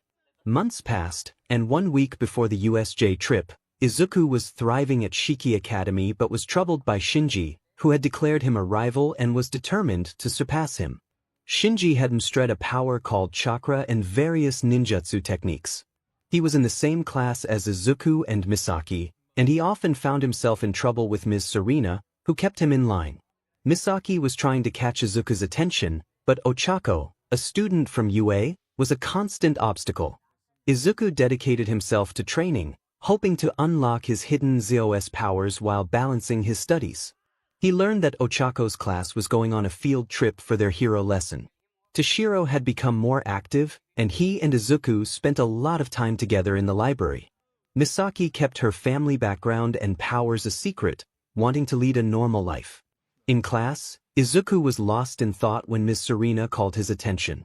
She announced an exciting field trip to Universal Studios Japan, a reward for their hard work and a break for her. The students cheered at the news, especially when they learned it would be a week-long trip, with Mr. and Mrs. Ramani covering the expenses due to their guilt over Adam's actions. Izuku and Misaki were puzzled but understood the need for an apology. Izuku, however, felt conflicted. He lived alone and had no family to sign the permission slip. Misaki noticed his frown and wished she could help him. Just then, a commotion erupted outside the classroom as students rushed down the hallway, and 𝐼𝐻𝐼𝐜 entered, seeking Ms. 𝐼𝐼𝐜. 𝐼𝐼𝐜 frowned as she noticed the blush on the principal's face. 𝐼𝐻𝐼𝐜 was trying to contain his laughter but managed to maintain his composure. A black limousine had arrived in front of the school, and a tall woman with striking green hair, resembling a goddess of beauty, stepped out. She was searching for her nephew, and 𝐼𝐻𝐼𝐜 excitedly announced this to everyone, prompting 𝐼𝐼𝐜 and her students to look on in confusion. Izuku felt an unsettling familiarity with the woman, though he couldn't quite place it. 𝐼𝐼𝐜 glared at her boss, frustrated by his antics, but instructed the class to dismiss and head outside while she joined them. At the school gate, students and teachers alike gazed in awe at the stunning woman, dressed in expensive attire and flanked by 10 guards clearing a path for her. Many students admired her beauty, while some girls envied her figure, which seemed almost divine. The boys, captivated by her presence, were left speechless, having never encountered someone so enchanting. As Izuku and the others arrived, they were met with a crowd, their eyes widening at the sight of the appealing woman. She spotted Izuku and smiled warmly, but also noticed Serena, who was blushing as she watched. 𝗟𝗟𝐿, attempting to be polite, approached her, while the male teachers shot him glares for trying to flirt with someone so extraordinary. The woman, unfazed, introduced herself with enthusiasm, revealing her connection to Izuku as his aunt, 𝐒𝐮𝐬𝐽. This revelation caused a stir among the crowd, with everyone recognizing the resemblance between her and Izuku. Izuku felt overwhelmed, wishing to disappear as Hazel rushed to him and enveloped him in a tight hug, expressing her concern for him. The crowd remained silent, taken aback by the display of affection. Serena, skeptical, asked if Izuku knew this woman, unable to take her eyes off her. Hazel explained that she had been away for a long time, and while she had been absent, Izuku's mother had not treated him well. She had come to find him, and her demeanor shifted as she expressed her anger about villains targeting him, specifically mentioning a name that sent a chill through the air. Izuku tried to calm his aunt down, assuring her that everything was under control. Hazel, however, was not easily pacified and turned her attention to Serena, questioning whether she was the one being targeted by the villains. As Hazel approached Serena, she lifted her up in a surprising gesture of empathy, leaving everyone in shock. In the history of the school, no one had dared to come close to Serena, let alone hug her, due to her intimidating presence. Yet, here was Hazel breaking that barrier. The students were astonished, whispering among themselves about the unprecedented event. Hazel thanked Serena for her support of Izuku's education, acknowledging her efforts as a teacher. Serena reassured her that there was no need to worry about the villains, as they were now imprisoned. Hazel, though relieved, mentioned that she had important work overseas but urged Izuku to be careful. She also inquired about his upcoming field trip, mistakenly thinking it was related to hero training, but Izuku clarified that it was a visit to a theme park. Hazel expressed her willingness to cover the admission fee and signed the permission slip Serena provided. After a brief exchange, she winked at Serena, causing the teacher to blush before she departed, leaving the school grounds with her guards. Izuku was left feeling the weight of everyone's stares, his mind racing with confusion over the day's events. Meanwhile, in the limousine, Hazel chuckled at Izuku's shocked reaction. When the driver asked if they should book a hotel for the night, she instructed him to avoid any heroes, expressing her disdain for them. Her thoughts turned dark as she vowed to make 𝐒𝐮𝐬𝐽𝐸 pay for breaking her brother's promise. Back in the cafeteria, Izuku felt the weight of his friends' gazes, especially from Shinji and Toshiro, who were in disbelief over his aunt's beauty. Shinji, filled with jealousy, remarked on her goddess-like appearance, while Toshiro acknowledged her protective nature. They all sensed the powerful aura she exuded, which was more intimidating than even their teachers. Serena 𝗟𝗟𝐿 had been acting differently since the incident, and Toshiro noticed her blushing face. He remarked on her beauty, expressing his frustration about the principal, who was making inappropriate advances despite being married. He vowed to expose the principal's deceitful behavior. Izuku, feeling uncomfortable, pleaded with his friends to change the subject, knowing they were aware of his family issues. They nodded in understanding. Toshiro then excitedly shared that he could attend the upcoming USJ trip, as his parents were pleased he had made friends. Shinji chimed in, declaring that if his rival was going, he would join as well, eager to experience the Nintendo and Sony games. Izuku hesitated and asked if he could bring a friend along, which puzzled Toshiro and Shinji. Shinji suggested that Izuku needed to ask the teacher and the friend's parents. He wondered if Izuku was referring to Ochako Uraraka from UA. Meanwhile, Misaki overheard their conversation and frowned, determined not to let the hero course girl steal Midoriya away. This was her chance to make her move, and she wouldn't let it slip away. Izuku mentioned that Ochako had her hero course at the USJ, but it was a different location called the Unforeseen Simulation Joint. He doubted her parents would allow her to miss classes.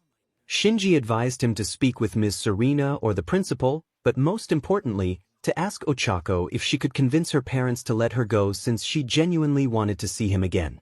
Misaki shot Shinji a cold glare at this suggestion. Izuku, feeling overwhelmed, shouted for everyone to stop staring at him, causing his friends to laugh at his embarrassment. He resolved to talk to his aunt about the situation. In the teacher's lounge, Michiro Sagawa, the history teacher assigned to chaperone the trip, found himself lost in thought while watching his colleague, Serena. Other teachers noticed her unusual behavior, especially when one of her students hugged her in gratitude. Ingram Wilson, the math teacher, expressed concern for Serena, who seemed dazed, which worried her colleagues. Ryuji Sakamoto, the science teacher, growled about the principal's inappropriate thoughts, especially regarding Hazel. He noted that the principal had no shame, and Ingram agreed, commenting on the radiant beauty of Izuku's aunt. However, the atmosphere turned tense when they discussed the danger posed by the principal, who had hired villains to target Serena and Izuku. Serena finally snapped out of her daze and glared at them, revealing her realization that Izuku was quirkless. She speculated that his mother must have abandoned him, as she saw pain in his eyes and scars on his body. Ryuji expressed anger over how society treated quirkless individuals.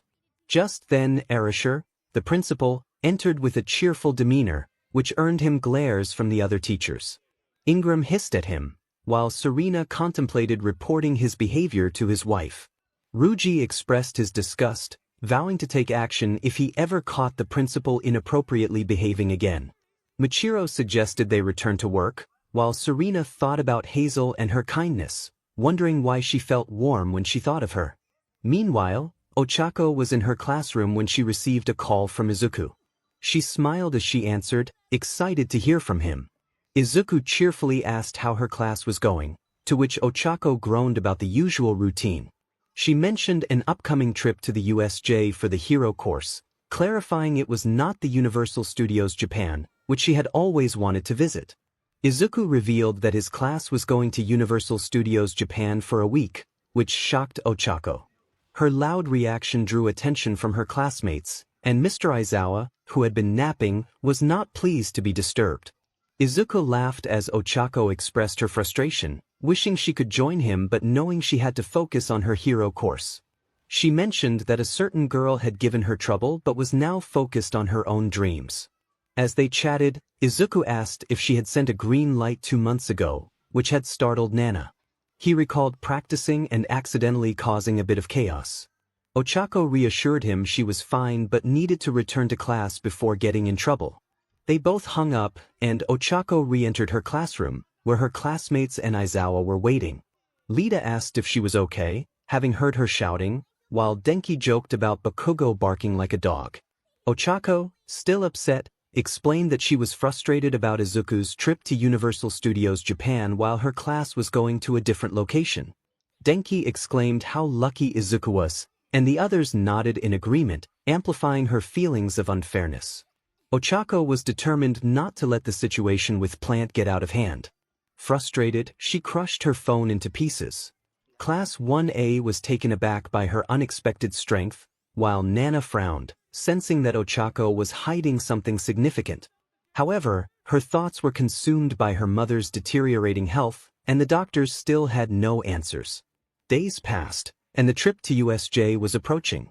Izuku found himself at the mall, excitedly shopping for the upcoming adventure. He looked forward to the rides and all the amazing sights, and with plenty of money he decided to buy gifts. He wasn't alone, though. Misaki, Amy, Hikira, Shinji, and Toshiro insisted on joining him, which was somewhat annoying but also comforting. They were his classmates and perhaps friends. Ever since his first day at Shiki Academy and the incident with Adam, Izuku had made more friends, while he, Misaki, and Shinji had to keep their powers a secret. Misaki cheerfully suggested they head to the store to buy new swimsuits. Hikira and Amy's eyes lit up with excitement, while the boys groaned, knowing the girls would take a long time to choose their outfits. Toshiro smirked, declaring that they needed to buy gear for the trip, but he was also eager to visit the water park and ride roller coasters.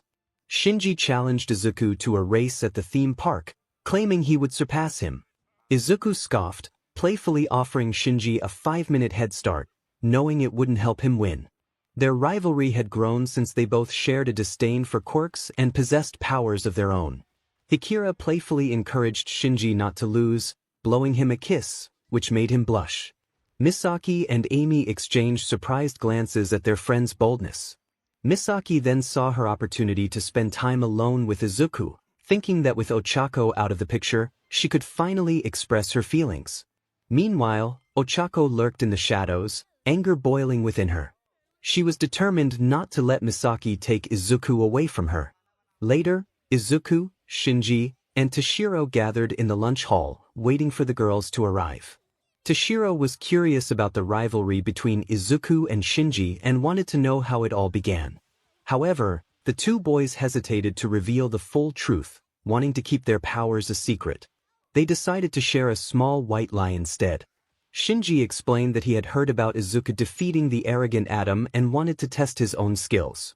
He admitted that he lost easily but had been friends with Misaki, who told him about Izuku defending her. Izuku added that they had initially not gotten along but decided to get to know each other, forming a friendship similar to the one Toshiro had with them. Curious, Toshiro asked Shinji for his full name, prompting a frown from him. Izuku quickly apologized, but Shinji reassured them that it was fine. He revealed his adopted last name, Hiroshi, explaining that he had been disowned by his biological parents for being quirkless, while his sister had a powerful quirk.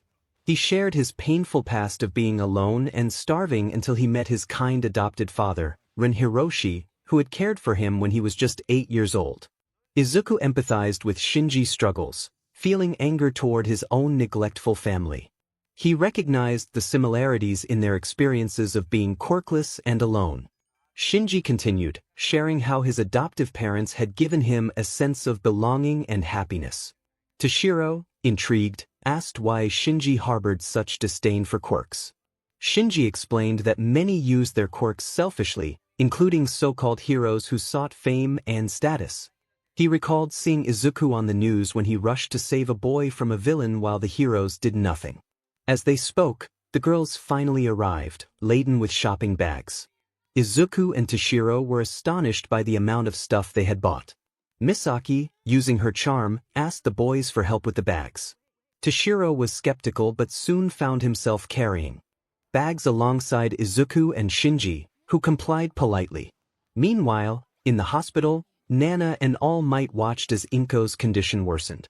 She was coughing up blood, and the doctors still had no cure for her unknown illness. A doctor approached them, expressing concern that without a cure, 𝐒𝐮𝐽 might not survive much longer. Nana, overwhelmed with emotion, rushed into her mother's room, tears streaming down her face as she called out for her. 𝐒𝐮𝐽, barely awake, recognized her daughter and struggled to respond. 𝐒𝐮𝐽 was becoming increasingly pale, but her doctor arrived just in time to administer some medicine to help her recover a bit. The doctor advised Nana to let her mother rest, assuring her that they would call both her and her father if any leads emerged. All Might, feeling frustrated, agreed with the doctor and searched desperately for a cure, but every avenue he explored led to dead ends. All he could do now was pray for a miracle to save his wife. As he turned around, he heard 𝐒𝐮𝐽's weak voice calling for him. Tears streamed down her face as she asked him to take care of their daughter and to tell Izuku that she was sorry for everything. 𝐒𝐮𝐽 rested while her husband nodded in agreement, promising her that he would do as she wished. Meanwhile, Nana prayed fervently for her mother's recovery, feeling a deep urgency to find her lost brother before it was too late. She felt anger towards Izuku, blaming him for not being there when their mother was in such dire straits. Determined, she vowed to find him and bring him back, even if it meant confronting the challenges of being quirkless. As night fell, Izuku returned home after saying goodbye to his friends. He was surprised to find his supposed aunt, Hazel, sitting on the couch, looking at him with a smile. Izuku stuttered in shock, but Hazel laughed and introduced herself as his aunt. He quickly composed himself and demanded to know how she was there and why she claimed to be his aunt. Hazel explained that Hisashi was her younger brother, and she had come to visit. She expressed concern about him living in such a dangerous neighborhood, noting the crime and violence that surrounded them. Curious, 𝐒𝐮𝐦𝐻 asked about his father and his life. 𝐒𝐮𝐬 revealed that she had wanted vengeance after learning that 𝐼𝐴 had killed Hisashi, but she had been preoccupied on another planet. She expressed her anger that 𝐼𝐴 had neglected him, focusing only on her daughter, who had inherited the same quirk. 𝐒𝐮𝐬 lamented that 𝐒𝐮𝐻 had been disowned from the Yagi name and was now 𝐒𝐮𝐻 Midoriya, the son of Hisashi Midoriya, the Dragon King of Hell, and also her nephew. 𝐒𝐮𝐻 was taken aback by this revelation and questioned whether she intended to take care of him. He insisted that he was fine on his own and had given up on his dream of becoming a hero long ago due to the torment he faced for being quirkless. 𝐒𝐮𝐬 acknowledged his feelings and shared her disdain for heroes and villains alike, emphasizing that quirks were the source of society's problems. She mentioned that she had heard he met Poison Ivy and Swamp Thing, who had told him about his father's powers. Intrigued, 𝐒𝐮𝐻 asked if 𝐒𝐮𝐬 possessed the ancient power known as 𝐒𝐮𝐽, hoping she could teach him how to unlock it. 𝐒𝐮𝐬 explained that while she did not have that power, his father was the first to create and control it. She warned him that a group would come after him for his power, as she had sent her elite spies to gather information. 𝐒𝐮𝐬 had made a name for herself before arriving on this planet, and 𝐒𝐮𝐻 was curious about her accomplishments. She confirmed that she had built a successful business and had heard that Poison Ivy and Swamp Thing had given Hisashi a special grave. 𝐒𝐮𝐻 inquired about his father's character, wanting to know if he had always been strong and kind. 𝐒𝐮𝐬 affirmed that Hisashi had many friends in high places who were grateful for him. She explained that his title, the Dragon King of Hell, was fitting, as he had many loyal followers who wanted revenge for his death. Since 𝐒𝐮𝐻 shared his bloodline, he was now the next Dragon King, though she understood he did not wish to be a hero. 𝐒𝐮𝐻 was taken aback by this responsibility but contemplated his future. He mentioned the monster who had killed his father, 𝐼𝐴, and how he was said to be immortal. 𝐒𝐮𝐬 scoffed at the idea of true immortality, asserting that everything must eventually die. As their conversation continued, 𝐒𝐮𝐻 retrieved a map marked with an X, given to him by Ivy and Swamp Thing. He asked 𝐒𝐮𝐬 if she recognized the location. Upon examining the map, 𝐒𝐮𝐬's eyes widened in realization. She revealed that the marked spot was a cavern in the Amazon rainforest, where a powerful sword, given to Hisashi by the Soul King, was hidden. 𝐒𝐮𝐻 was astonished to learn that his father had been a soul reaper and questioned why he had left his sword in the rainforest. 𝐒𝐮𝐬 explained that Hisashi had intended for 𝐒𝐮𝐻 to find the sword and become its new emissary, as it possessed power comparable to that of the head captain's sword. While they discussed the sword and its location, the two were unaware of the unfolding events around them. Her parents were enjoying their latest meal, which were actually victims, a wealthy family who used their status to get everything they desired. However, they had become targets for the vampire family that relished their feasts. Nanako giggled, noticing BLD on her husband's face, and playfully liked it off as they continued their meal, the screams of the husband and wife echoing in the background. Meanwhile, their daughter, Ochako, was savoring her meal of a young, arrogant boy while his sister was tied to a chair, her eyes vacant. Ochako employed her vampire compulsion to dominate him. Once she finished with the boy, she discarded his body on the ground and turned her attention to his sister, whose stillness only heightened her hunger. Approaching her, Ochako revealed her fangs and bit down, relishing the moment. It was dinner time, and the girl remained silent, but Ochako could hear the cries and wails echoing in the girl's mind, which only made the meal more delightful. As she drained the girl of her BLD and energy, Ochako and her family grew stronger, absorbing the rich family's quirks and converting them into raw power. The Uraraka family finished their feast, surveying the lifeless bodies of their victims. Ochako expressed her discontent, stating that the boy had an unpleasant smell. Nanako apologized, explaining that the boy had just returned from the gym, while his parents were at least clean.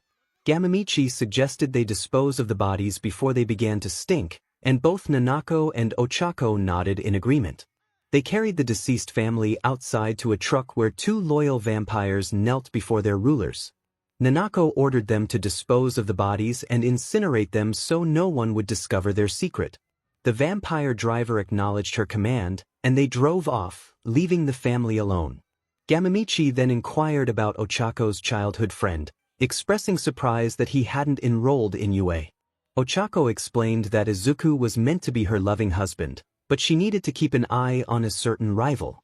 She lamented that Izuku and his classmates were going to Universal Studios Japan, but she had her hero course to attend. Gamamichi reminded her of the choice she made to attend UA to become a hero and support their family. Ochako sighed, but her mother comforted her with a kiss on the forehead, suggesting she could send a guard to check on Izuku during his trip. They decided to head back to bed, and Ochako retreated to her room, clutching her Izuku doll tightly. She vowed to grow stronger for him, smiling at the thought. In another part of the world, Izuku was in gym class with Shinji and Toshiro, playing basketball. Their gym teacher, Mr. Kamashu Amamiya, was impressed by Izuku's physical skills, especially in light of the recent events involving an explosion. He observed the rivalry between Izuku and Shinji, which he believed could motivate the rest of the class, who had been rather lazy. When class ended, Mr. Kamashu blew his whistle, instructing everyone to head to the showers. He called Izuku and Shinji over to speak with them privately. Toshiro, who was tasked with picking up basketballs, noticed a goth girl watching him, blushing every time their eyes met. She was Mishima, a lonely girl who had known Toshiro since childhood when he saved her from bullies. She admired him from afar, dreaming of a future together. Back in the teacher's office, Mr. Kamashu expressed his longing for Izuku and Shinji to join the school basketball team, noting their talent and rivalry. Izuku politely declined, stating he had other commitments, and Shinji echoed his sentiments, explaining he needed to help his family with their business. Mr. Kamashu expressed disappointment but understood their reasoning, hoping the other students would learn from their example. Izuku then excitedly mentioned the upcoming trip, but Mr. Kamashu cautioned him about his aunt, advising him to keep her away from the principal, whom he deemed untrustworthy. Izuku clarified that his aunt was a lesbian, only caring for him and his father, which surprised both Kamashu and Shinji. The teacher contemplated how to share this revelation with the other faculty, eager to see the principal's reaction. "Very well, that will be all. You both may leave," he instructed, and Izuku and Shinji nodded before exiting. Meanwhile, Misaki and Amy observed Hikira gazing at the gym teacher's office as Izuku and Shinji emerged. Hikira's face flushed red as she admired Shinji's physique. Misaki encouraged Hikira to express her feelings for Shinji, suggesting that if she didn't act soon, someone else might take her chance. Hikira stammered, struggling to articulate her thoughts, while Misaki and Amy chuckled at her flustered state. Misaki teased that if Hikira didn't confess soon, another girl would swoop in. Hikira shot them a fierce glare, determined not to let anyone take what she believed was hers. Just then, Izuku approached, curious about what the girls were discussing, as Shinji and Toshiro joined them, peeking around the corner. Misaki quickly changed the subject, mentioning lunch and the excitement of Pizza Wednesday, prompting the boys to rush to the cafeteria, eager to be first in line.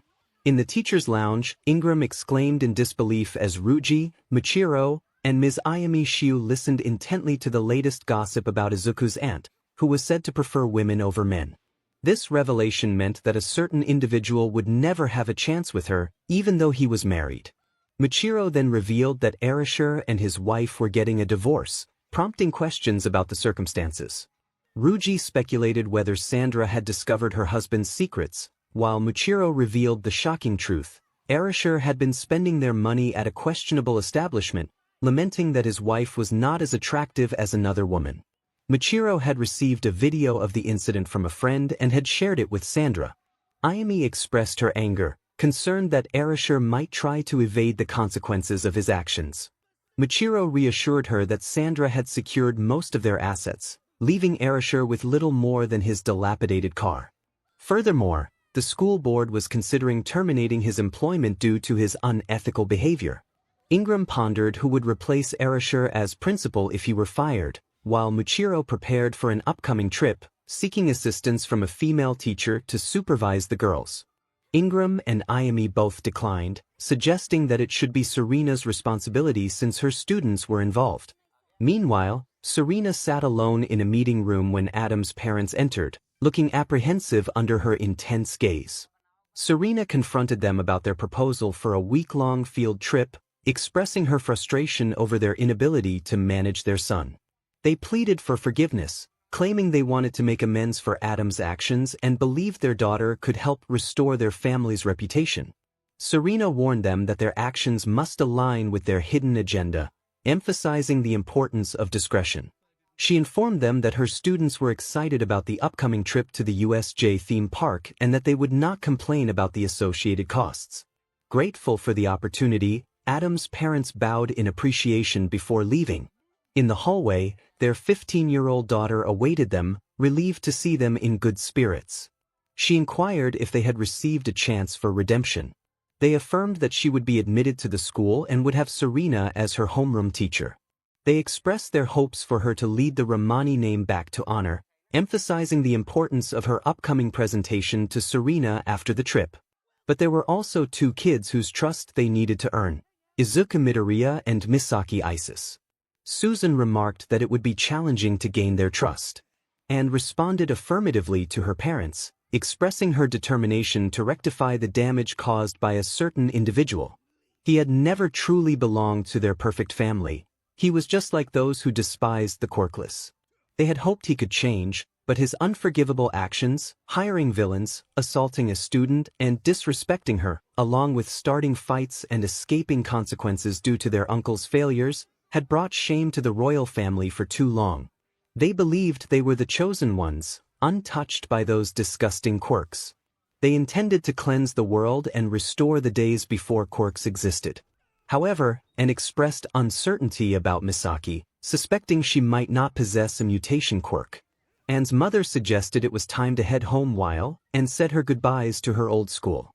Anne scoffed at the mention of CI Academy, calling it arrogant and snobbish, particularly criticizing a girl named 𝐼𝐻𝐼𝐜.